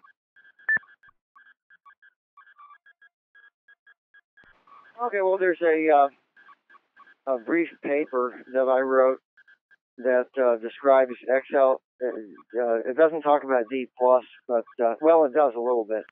But it talks about how XRF came about, then XLX, and then it also covers some other things such as DMR gateway. It's a short read, about 5 pages, but that gives an overview. That is in the, it's on the DSTAR Roundtable forum, roundtable.tech. It's in the current discussions area, and the thread is titled Paper Describing XLX XRF and Use of DMR Gateway, and you can download it. You have to log in. The forum software requires you to log in order to be able to download. It's not our choice. It's what the forum software requires. But I did want to comment on the other thing that Craig mentioned as far as the money aspect. I agree with completely with what you and Bob have said. The only other thing I'd point out is I'm kind of, from my perspective, I'm kind of lazy. I figure if we were taking money, we would probably be obligated to do what I'm sure that most clubs and organizations I would think do, and that is have a treasurer and have maybe a quarterly treasury report so that members know exactly where their money goes to. I'm sure that clubs do that, and I'm really glad we don't have to bother dealing with that. So anyway, that's my 2 cents. Back to net, K6KD.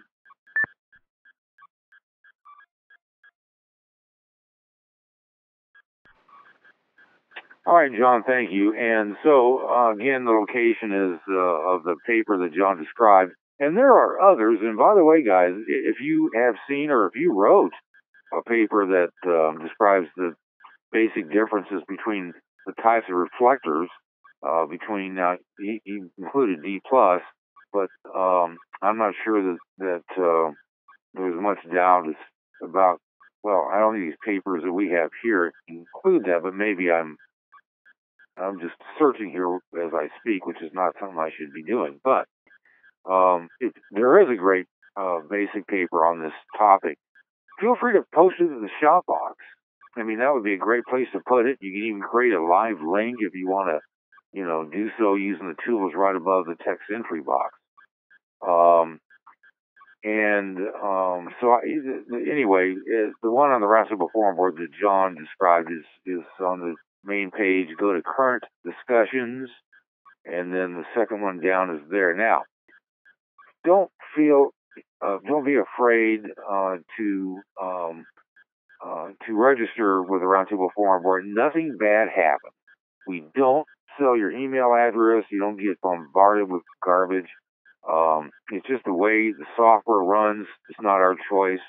Plus, you have to prove you're not a computer, and that's probably the number one thing they're worried about. They're protecting those like us that utilize it, but it does, though, give you instant access to everything to download, and also it organizes it so you can see what the latest is, and it's really well worth it, and it's no big to do. Stations that we must have 10 to 20 every week just sign up or register, and of course, as I said, while you're running through there, feel free to, sign up for the Roundtable Forum Board newsletter and flyer, because we don't bug you except for stuff about this. Don't sell it, don't market it, and we send maybe one a week sometimes less than that. So consider that. Alrighty, moving on. I have N7 AKC. Welcome to the roundtable. Go ahead. Well, thank you very much. I am pretty brand new to D-Star. I've always been an analog and HF guy, and I must say I really enjoy it. From what I've learned so far, I have a lot to learn, but I've had a good support team to help me along. That said, is there a reflector or a set of reflectors that you can go to for the most activity? And is there a place on the web that you could actually look up and see, which ones are the most active? This is N7AKC. Name is Dave Delta Alpha Victor Echo. Back to net control.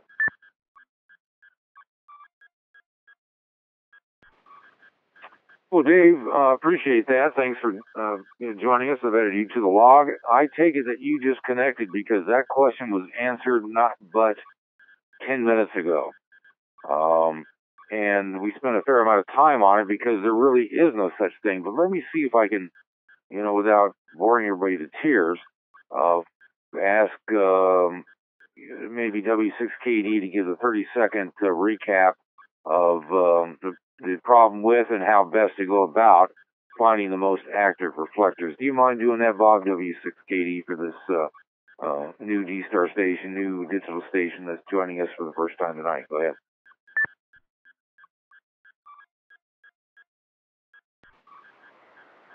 Sure. Yeah. No, there's no consolidated, single,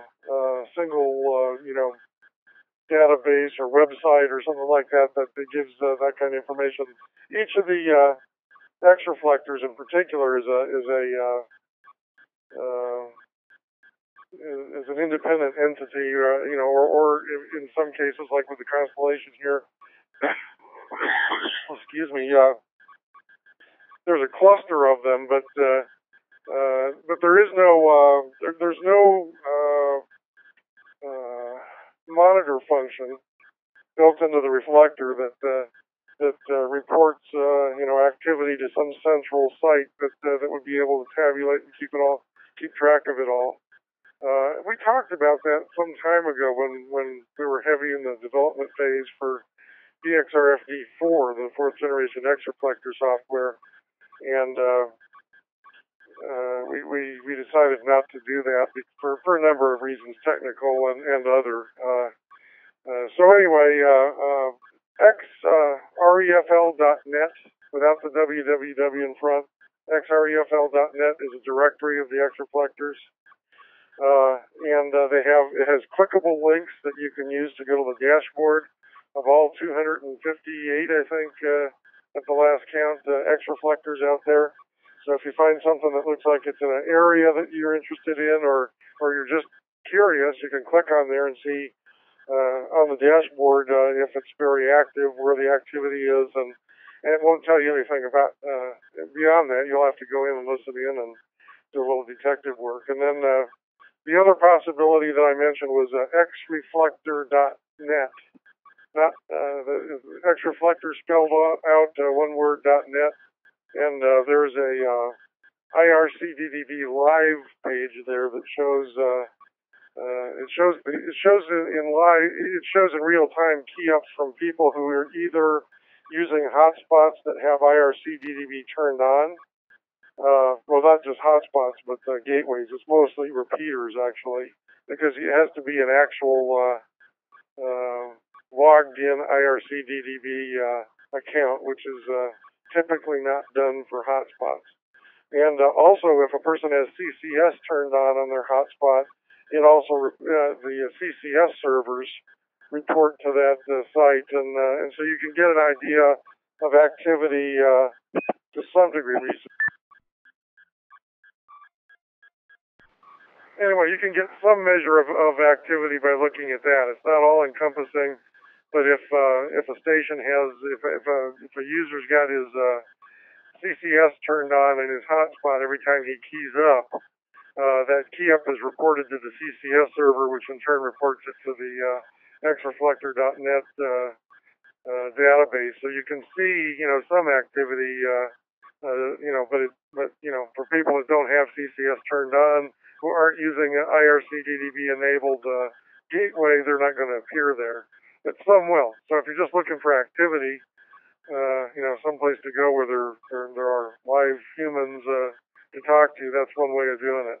And then the other way is just, if you scout around, do a little bit of detective work, you'll start to figure out where activity exists. There's some reflectors out there that have lots and lots of people linked in and no activity. It's sort of like the fusion world, and you'll find a Yaesu fusion room that's got 75 people in it, and it's as dead as a mackerel. And lots of people listening and nobody talking. And in fact, if you key up on identify yourself, nobody will answer you. So there's no single good way of doing it. It's a little bit of everything, and over time you start building that personal database in your head of where the interesting people and the interesting topics and stuff show up and when. Back to the net, W6 Kitty.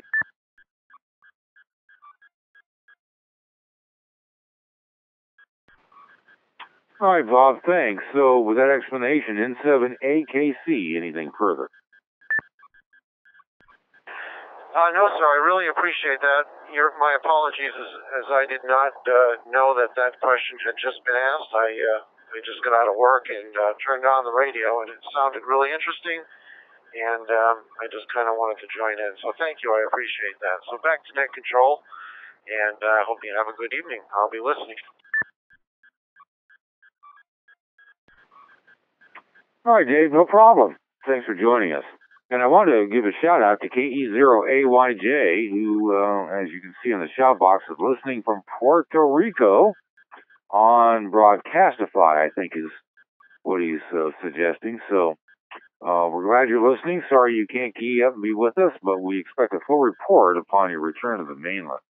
That really has to be I guess, exciting as well as disgusting place to be at this point. Not disgusting, that's that's not appropriate for me to say that, but I meant devastated. Man, I need to get a thesaurus out and open it up in front of me tonight for some reason, but I have excuses. All right, stations, please key up.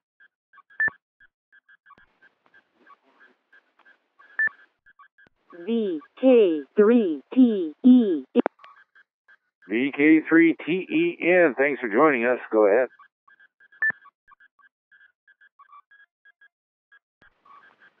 Yeah, good day, Mike. Long-time listener of the podcast, actually. I normally can't join in because I'm working in Melbourne, Australia this time of your evening, but actually on vacation at the moment, so touring around the countryside. And a couple of things. I work pretty much every digital mode, so D-Star Fusion, X25, and DMR. I know a lot of people ask the differences and pluses and minuses for them all, so if anybody wanted to pop up, happy to give my thoughts on those things. On a D74 at the moment, and I also have a 51A plus 2 with me, so if anybody wants to hear the audio difference between those, I can show that as well. Coming through a DV4 Mini, unfortunately, can't use the open spot because I don't have a Wi-Fi adapter for that one, but normally use that at home. Anyway, one topic I'm interested in is what people's thoughts are on use of call signs on D-Star or any digital mode. Show call sign on the screen seems a bit superfluous to me. If you've got a D-Star radio, you can call sign, and if you can't hear them, say it anyway. So I've discussed that a bit with people at home and try to get call sign usage down a little bit, given that it's on the screen. I wonder what your thoughts are there, Mike. Back to that, VK3TN.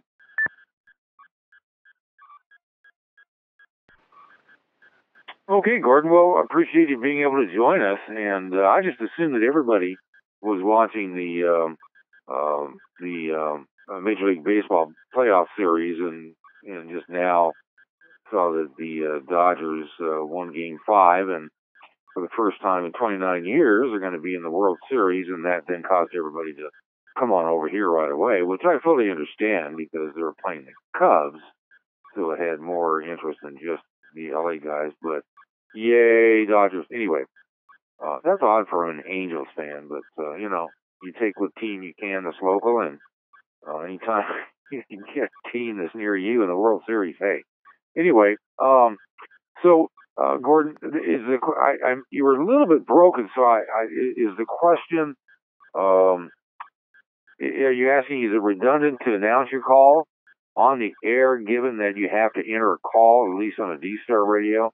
Well, you actually have to put a call in normally in the DMR CPS, but that it displays on the screen.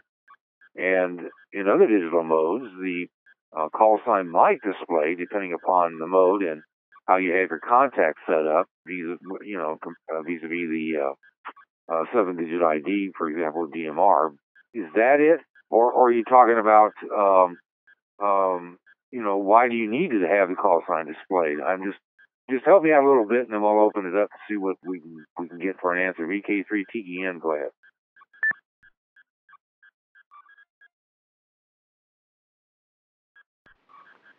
Yeah, no worries, Mike. I'm not sure my internet is great in the hotel. I'm just in Page at the moment after visiting Monument Valley.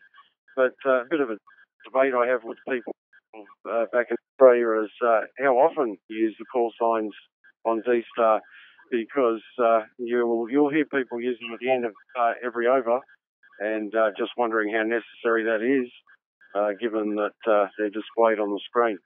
As I said too, I also use all the digital modes, so I know there's a lot of debate from week to week over which one's best and why they're different in the features and that. So I'll listen for the rest of the net, and if anybody had any questions or whatever, as I say, I use each mode, so I can probably answer some if anyone wants to know anything there.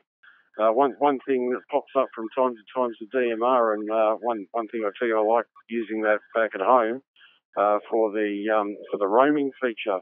So as I drive around in the car, it will automatically switch to the strongest repeater, and it's not scanning; it's roaming it proactively. Goes out and registers with the repeaters, and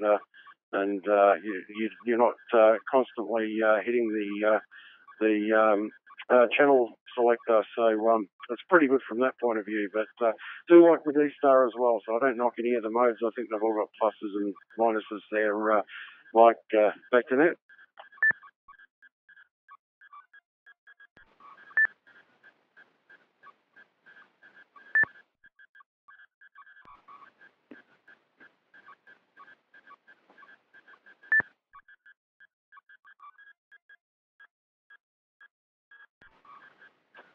Okay, we have some doubling going on. I have K6KD. The other station, please key up again.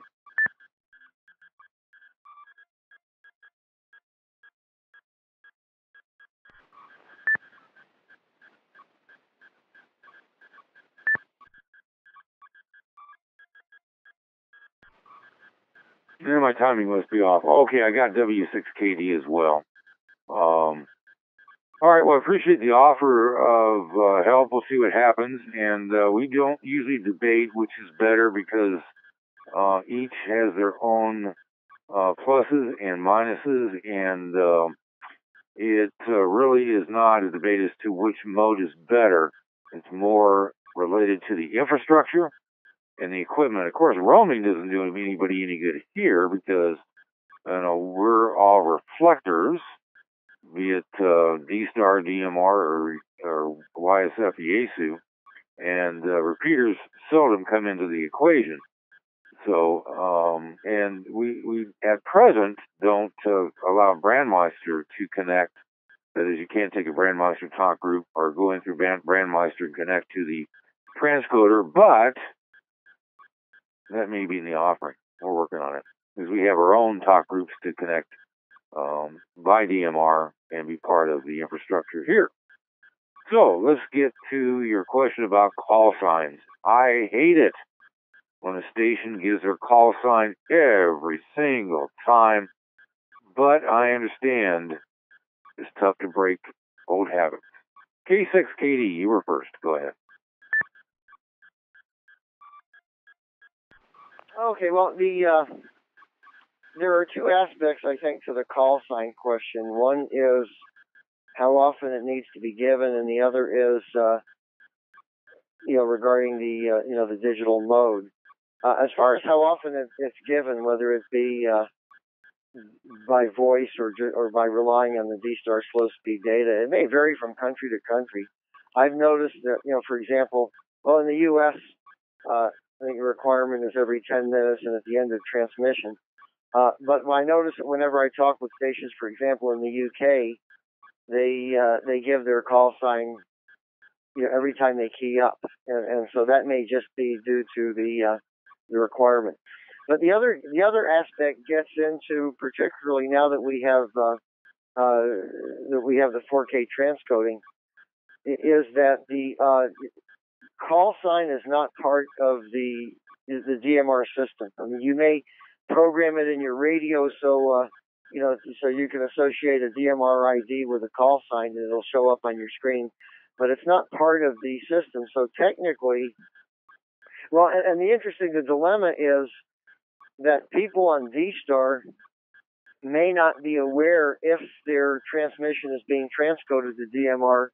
So I guess technically it's the responsibility of the control operator of the wherever the RF is being emanated to be responsible for making sure the call sign is transmitted. But I think that's pretty hard to enforce. So it's just I think that's one of the reasons why with the multi-mode, people are encouraged to at least in the U.S. give their call sign verbally every 10 minutes. Back to Ned.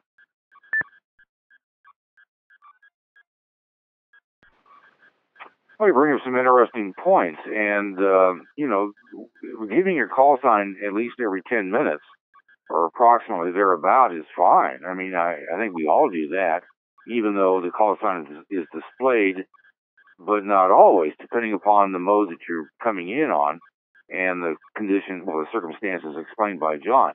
The problem are those that, as Gordon mentioned, who give their call sign and even give the station they're handing it to. Although in a round table of multiple stations, that would be appropriate, announcing the station you're going to hand it off to. But giving your call sign every single time when everybody knows who it is, by looking at the screen, it's just annoying. But is it wrong? Not necessarily. But let's get another opinion. W6KD. Go ahead.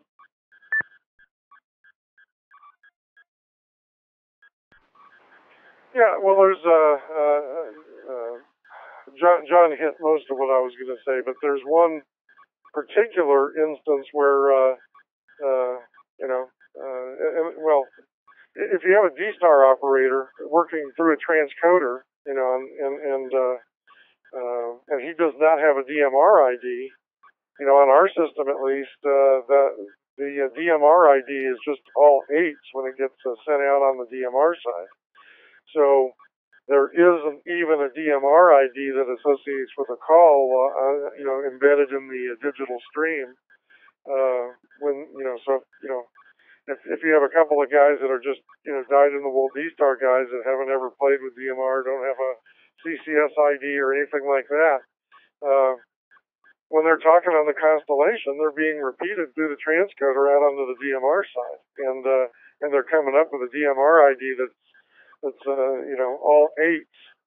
In the case of our system, that's how I programmed it. So if you don't ID by voice, the DMR side doesn't on the DMR side, that person's not going to have any identifying information in the signal, which is a no-no for the FCC. So yeah, I think it's still necessary, every 10 minutes, the minimum at least to do a voice ID.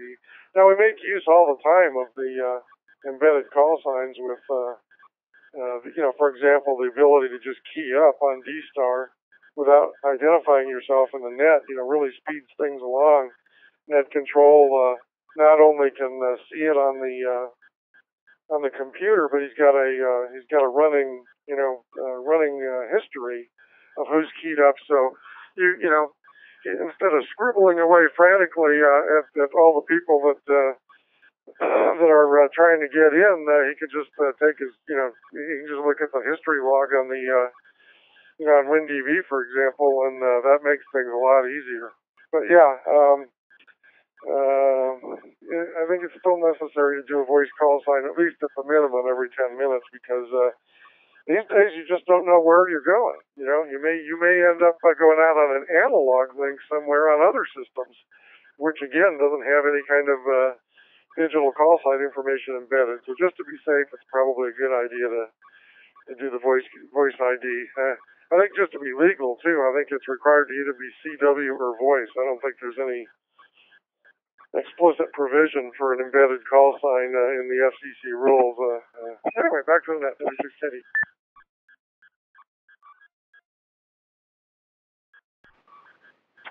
Yeah, it would be tough to determine whether your call sign is going over. I guess you could listen and look at, or that is, tune in another radio, or look at a screen if it displays like WinDB, which, by the way, what Bob described is what I use here in part. And if a call sign does not display, it doesn't happen very often. In fact, it's so seldom that I don't even think about it. But if I don't see a call sign come up in my call, then I call the station using any other descriptor I can possibly get my hands on that comes across with all the different windows that I have to display the stations that are keying up, and including doubling in and things like that, to get the station identified. And usually just a matter of, the station I didn't see, I just call for them again and ask them to verbally identify themselves, which normally you would not have to do. As you can see, just quick keying is all you need. You don't need to key up and identify yourself, because I've got your call and I call you, and most stations end up giving their call when they, progress with their first transmission. But I don't think it's required to key up and announce when I'm going to see the key up, call the station, and you're going to announce before you key down for any significant period of time. And none of us, when we quick key, normally, give a call sign anyway, especially for chunking. But as Bob points out, even if you could monitor, where you think you're going to see if you're coming out on the other side, who knows where you're ultimately ending up, given that some of these reflectors, especially in the REF area and some of the older legacy XRF systems, they've got all kinds of crazy links, audio bridges and things that, you would never know existed unless you sat on the system for quite a while. And in that instance, you have no alternative but if that were to be the case, knowingly to give your call signs, I should say. Every 10 minutes sounds good. All right, anybody else have an opinion on this? Or some thoughts? A way to get around it? Don't like to give your call sign? Like the digital world? Is there something else we can, that you can suggest? We'll take it out. Please, Kia. N7TAE. N7TAE. Go ahead. Hey, Mike, just one more point about call signs. There's a lot of good reasons to do verbal call signs, because a lot of times not everybody that's listening can see the display on a D-Star radio. Maybe they might be sight impaired, or maybe they might be driving and running with a personal hotspot, or listening to a local repeater that's connected to the network somehow. And I think it's just a matter of courtesy to every once in a while throw out a call sign, just to let people like that know who's on the airwaves. And I've got one more comment. If you don't want to beat a dead horse, that's fine. I got one more comment about trying to track activity. But I'll see if you even want to hear it. Maybe everybody's tired of talking about that. Back to you, Mike. This is N7TAE. Okay, Tom, good point. And, we forget about people running mobile and, what they may have to do or not do or look at. I mean, sometimes, you made the example when you're mobile, they like to hear the call. Just not during a net, but, out the gate. But when you're keying up for the first time, give your call sign. I think most people do that, but it's a good reminder that you're not just talking to others sitting at a desk or maybe pedestrian mobile. You're mobile in a car. Good point. And we do beat dead horses to death. No, we don't. That isn't the phrase.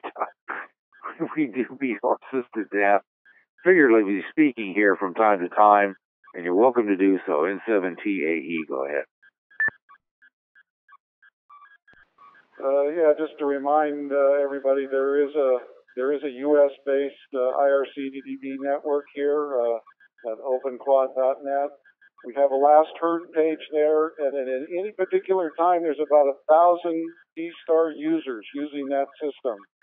And so you'll see a last heard line come up about every second or two, and you can follow who's linking to what and what conversations are going on, what kinds of things. Now, it's not everybody.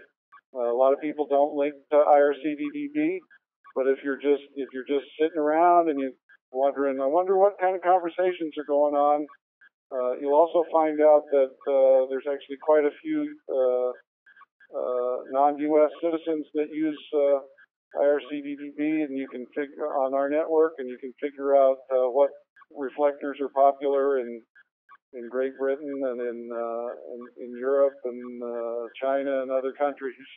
So it's one more place to look. There's no single site that'll tell you everything, but it's quite active. The last heard page is quite active on openquad.net because, like I say, at any particular time, there's about 1,000 D-Star users dialed into openquad.net, our IRC-DDB network.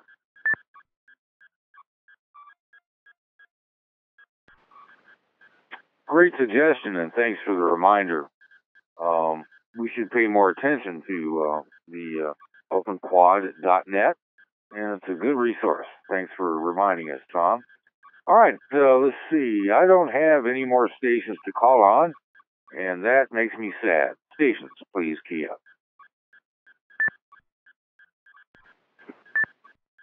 W6KDM.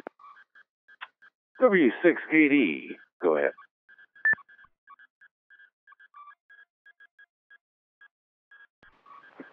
Yeah, Tom makes a great point. And well, there's a second piece of that too, is that if you want to be part of that, there's pros and cons of doing this, but the pro is that you'll be visible in exactly the system that Tom's talking about, and that's if you go into your MMDVM or your IRC-DDB gateway and turn on IRC-DDB and use the login, the non-login QuadNet. The IRC-DDB gateway servers have a login and a password that are required. And that's what I was talking about earlier. Most of the, in fact, they won't let you log in using your call sign. You have to have a club call sign in order to use that feature. And it's intended for repeaters. There are a few gateway, a few hotspot users that have managed to get a club call sign and do it, but it's just a very fringy few. But if you set your hotspot to the QuadNet, and you set the IRC-DDB gateway tab, you go into that tab and turn on the connection to QuadNet, then you'll be visible every time you key up on that system that Tom's talking about, and so you'll be part of the fun there.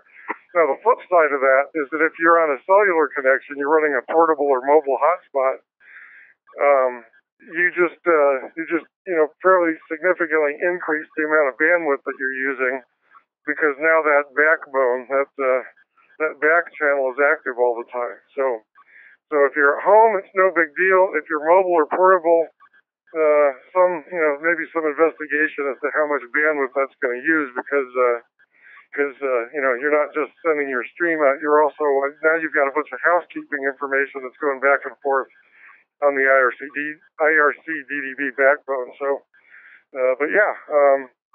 that's I didn't consider the QuadNet when I was talking about the IRC DDB part at xreflector.net, but in fact, I'd be interested to see what the numbers are these days as those, comparing the QuadNet usage versus the regular IRC DDB network. I bet that QuadNet might be even bigger than IRC DDB by now. No idea, but that'd be my guess. Back to the net, 76 Kenny.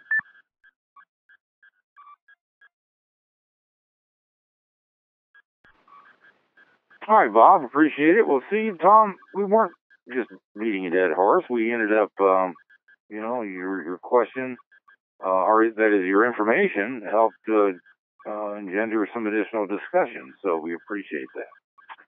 All right, stations, please key up.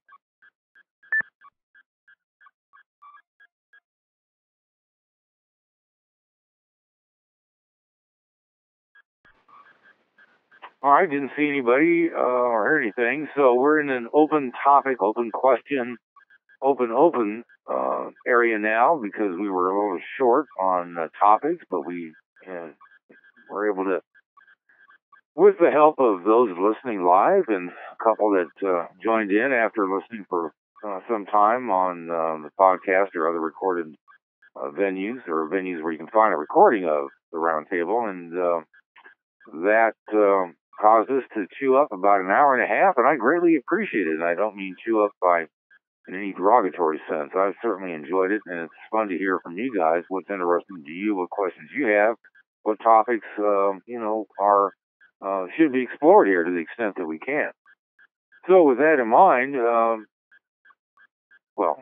station, please key up.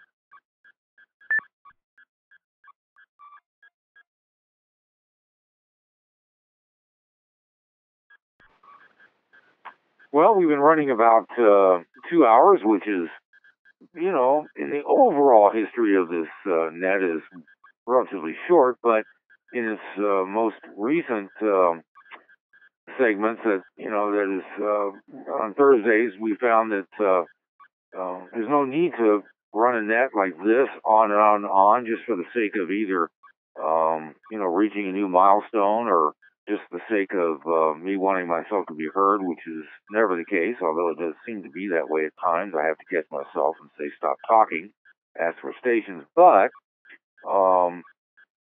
if there was nothing further for the roundtable, we would indeed bring it to a close. But I don't like doing that as long as there are stations who are thinking about keying up, because we don't close up until those stations who wish to participate have had an opportunity to do so. So this may be your last opportunity, at least tonight, or depending upon where you're at today, for the roundtable. So, with that in mind, please key up.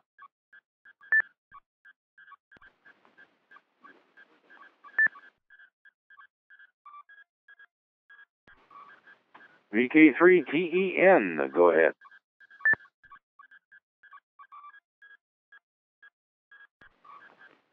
Yeah, okay there, Mike.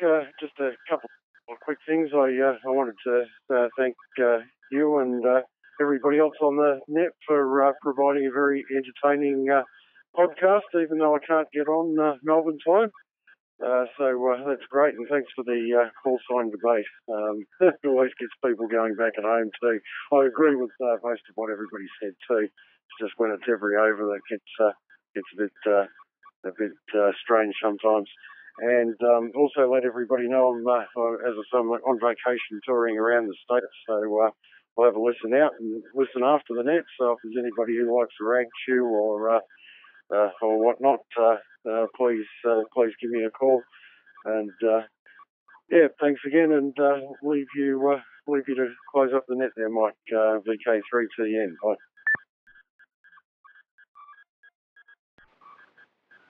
Yeah, no, as soon as the net closes, well, I take a break because, I've been sitting here for quite a while, and perhaps others do too. But usually there's a number of stations that are actually it seems waiting for me to get off the air that is closing that so they can make some contacts. But there usually are QSOs going on, and we don't the reflectors, stay open for business, and you're welcome to stay here and make a call or wait for people to call you. Probably better that you just throw your call out and see what happens, realizing that there are stations at the end of the net that need to unlink, and you'll see some of that, and there'll be some quick contacts made, sometimes to be taken elsewhere, sometimes just to exchange some information. But, and it didn't escape me that you said you were in Monument Valley. There are several in the States. I've been to those in Utah and Colorado. So which Monument Valley are you visiting now? VK3TEN, go ahead.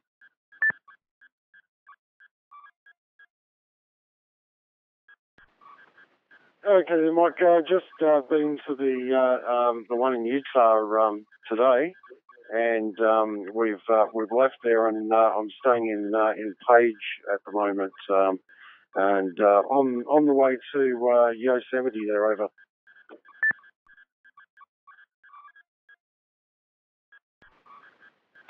Well, if you have not been to Yosemite Valley, you're going to have a great time, and this is a great time of year to go. Although it's going to be hot here coming up pretty soon, and hopefully the smoke from the wildfires will have moved on. So enjoy your stay here in the States, and it sounds like you're hitting all the usual hot spots.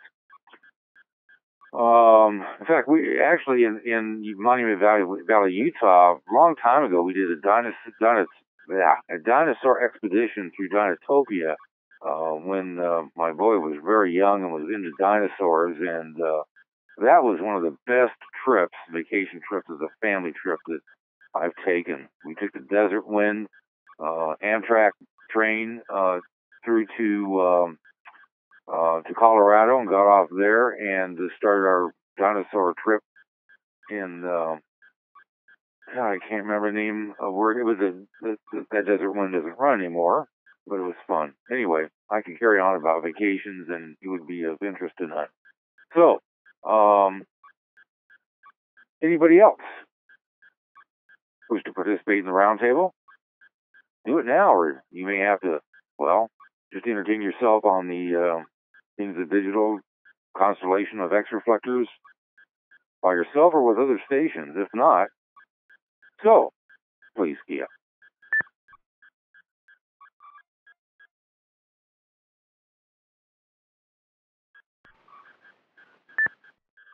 G0NM. G0NMY. Welcome. Go ahead. Yes, sir.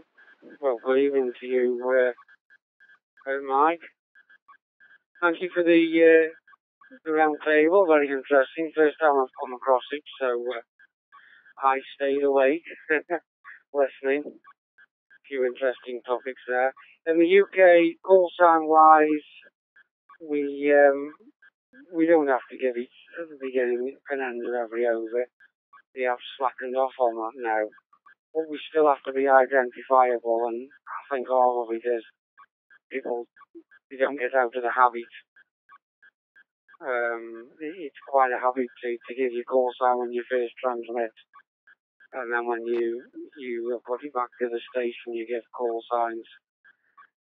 I think the longer you've been licensed, the more lax you get at doing that. But, your license does say that you have to be identifiable. So it's a bit vague, to be honest. I just had a look at my license while you were all talking. But as long as we identify now and then we're okay, I think. As for on DMR, well, yeah, the IDs appear on the radios. But like we said, if you're transmitting RF, you're transmitting digital, so no one can really hear you. It's just a noise, pulsing noise. so no one can hear an ID anyway after listening on an analog radio. So how do you ID then? You have to have a Morse ID, which I think we're supposed to have for our hotspots. We've designed to have a Morse ID, just so they know who we are. But there we go. Anyway, thank you for the round table. Very interesting. And like I say, first time I found the X reflectors. Today was the first time I managed to get to them, and came across the round table. So I quickly joined up on the forum, and I should probably make a habit of listening in unless I'm sleeping. So I've been your 73. Thanks again, and yeah, we'll call in again. G0NMY for ID.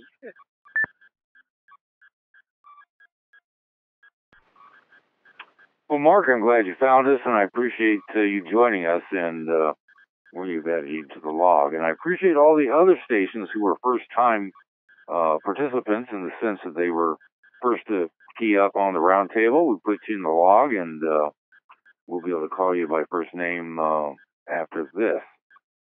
And if you don't key up live, I don't put you in the log. If you Mark, if you use the shout box, you don't get in the log. You got to key up, but either way is fine. So, all right. Anything further before we bring tonight's edition of the Thursday Night D-Star Roundtable to a close? Please key up.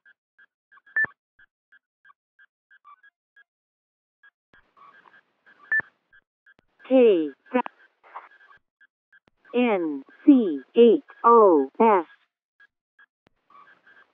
I have K7EXJ and NC8OS.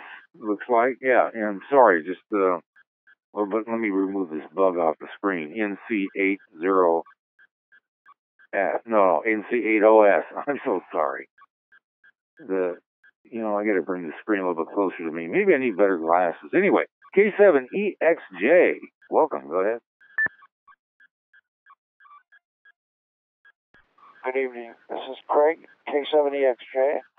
Up in Central Washington, just about the time the net started, I got called away to help rewire a trailer hitch. My son's borrowing a pickup truck to haul a rented trailer, and of course tonight is raining, so it's just a special night all the way around. We've got a Facebook QRP group. It's got about 9,000 members, maybe almost 10.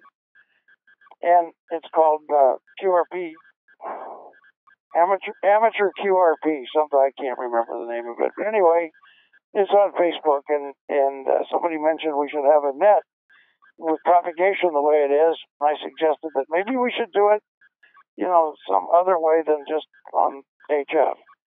But, and this seems to be a logical spot. Is there going to be a problem? Do we have to, ask permission from somebody first before we do this? Go ahead there, Mike.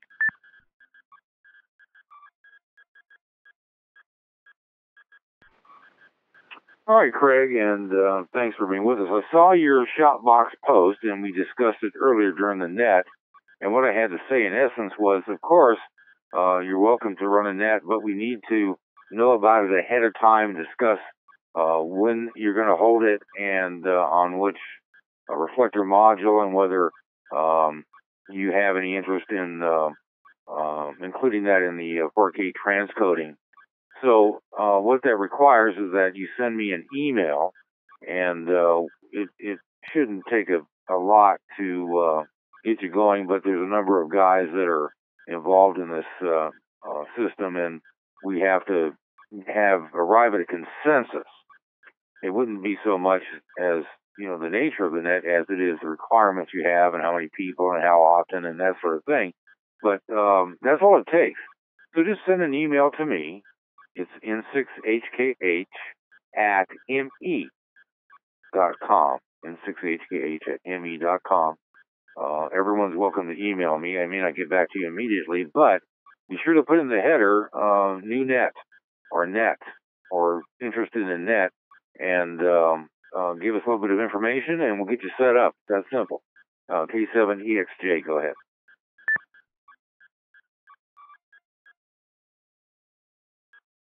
Okay, that makes sense. Yeah, we'll do that. I would do that. That's N6HKH at ME, like Mike Echo, and .com. And I'll send you an email, and I'm not sure when we're going to do it, but it'll probably be like I don't know, a Wednesday night or something. Oh, I'll pick a night that is not busy.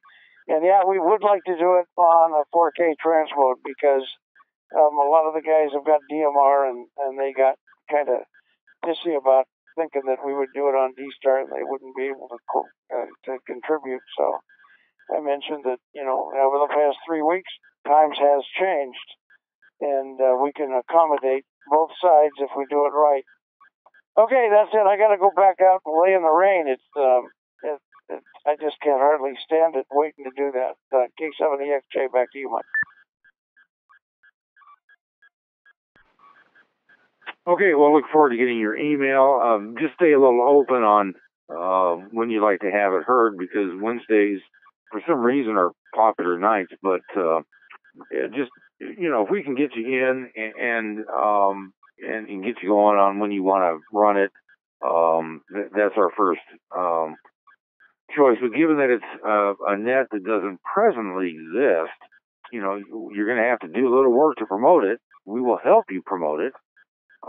But you might want to get some interest generated. There's nothing worse than starting a net and nobody came. So, you never know. There are some nets that I can't imagine why anybody would participate in them. And, you go over and listen to them, and there's stations all over the place. So who am I to say? And I'm not, so it can be about this hobby. It can be specifically about digital D-Star DMR, but it also could be about anything. It doesn't have to be related to this hobby. Probably a hobby of some sort would be a good idea. It's tough to start a net about food, but if you limited it down a bit, it could work. So I look forward to hearing from you. Now, for Craig and others, keep in mind that Brandmeister DMR and the 4K transcoding DMR are different. You cannot, through Brandmeister, connect to our 4K transcoding server that is then be heard across the linked constellation of X reflectors. You have to connect by one of the talk groups that are assigned to the 4K transcoding reflector. Now, as I mentioned earlier, we're trying to work something so that Brandmeister's talk groups can connect, but at present there's some serious and, significant technical difficulties with that. We are aware that there are groups out there that have set up talk groups in Brandmeister and have a reflector and, guys that gather, whether it's a net or on some sort of sked or just hang out on reflectors, and of course the two don't meet. Now they meet here, that is DMR and D-Star, but it's not, as you may think, via Brandmeister. You'd have to connect using a talk group that's assigned to the X reflectors. To the transcoding X reflector 313. And we're happy to, discuss that further. We've talked about it here on the net. We usually provide that bit of information to groups wishing to conduct a net here on the constellation. Just a minute.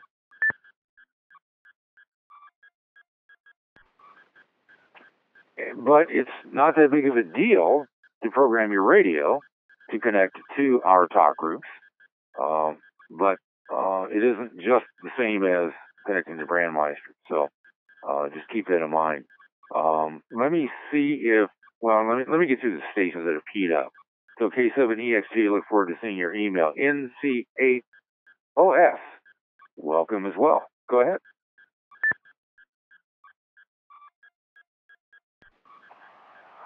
Very good, Mike. N6HKH in the group. I just wanted to get in at the end, and this is my group. I enjoyed the net tonight and all the topics of conversation and information, and I'll probably tune in again next week.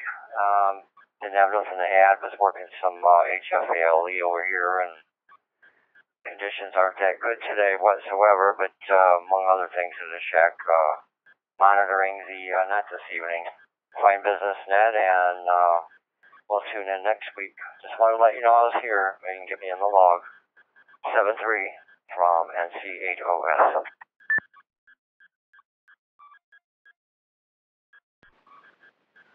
Well, Tim, thanks for joining us. I appreciate it and look forward to seeing you again. All right, anybody else before we bring this edition of the Thursday Night D-Star Roundtable to a close? Please key up now.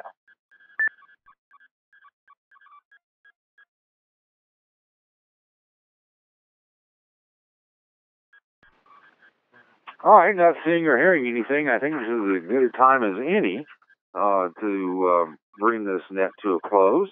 I want to thank all those stations that keyed up. I particularly appreciate the new stations who chose to key up and help us out and bringing some interesting topics to talk about for everyone to think about. And also, it generated some additional key ups. So thank you so much. There wouldn't be a roundtable without those stations that participate. So we truly appreciate it. The Shoutbox history, well, there's not a lot there, but there is some. And that'll be moved to the Shoutbox history in the general discussions category right above the Shoutbox. For those who want to take a look at it later, of course, if you listen to the podcast, the Shoutbox history is downloaded automatically because usually there's a lot of good links and information to pay attention to. So that will happen soon. I'm going to just, I'm going to forego the usual closing comments, sentiments, and whatnots because I need to take a break. And frankly, I'm beat. This has not been a great week for me. And but I got to tell you, I was not terribly looking forward to tonight's roundtable because I just thought it wouldn't be as interesting as normal, but it turned out it did. Thanks to all of you. Feel free to come to the Constellation of X Reflectors and hang out if your favorite reflector isn't as busy as you like. Key up and say hi, and hopefully you'll get a response. And sometimes we're busy, sometimes you can't even find room to key in because people are quick keying, which is no good, but that's also a sign of activity. So we're here all the time, and well, it's not true. We're here most of the time. Well, that's not even true as well. We do sleep, but feel free to come back and join us when you like. I'm going to cut it now, and you guys all have a great weekend, and look forward to talking to you on D-Star. N6HKH. Good night.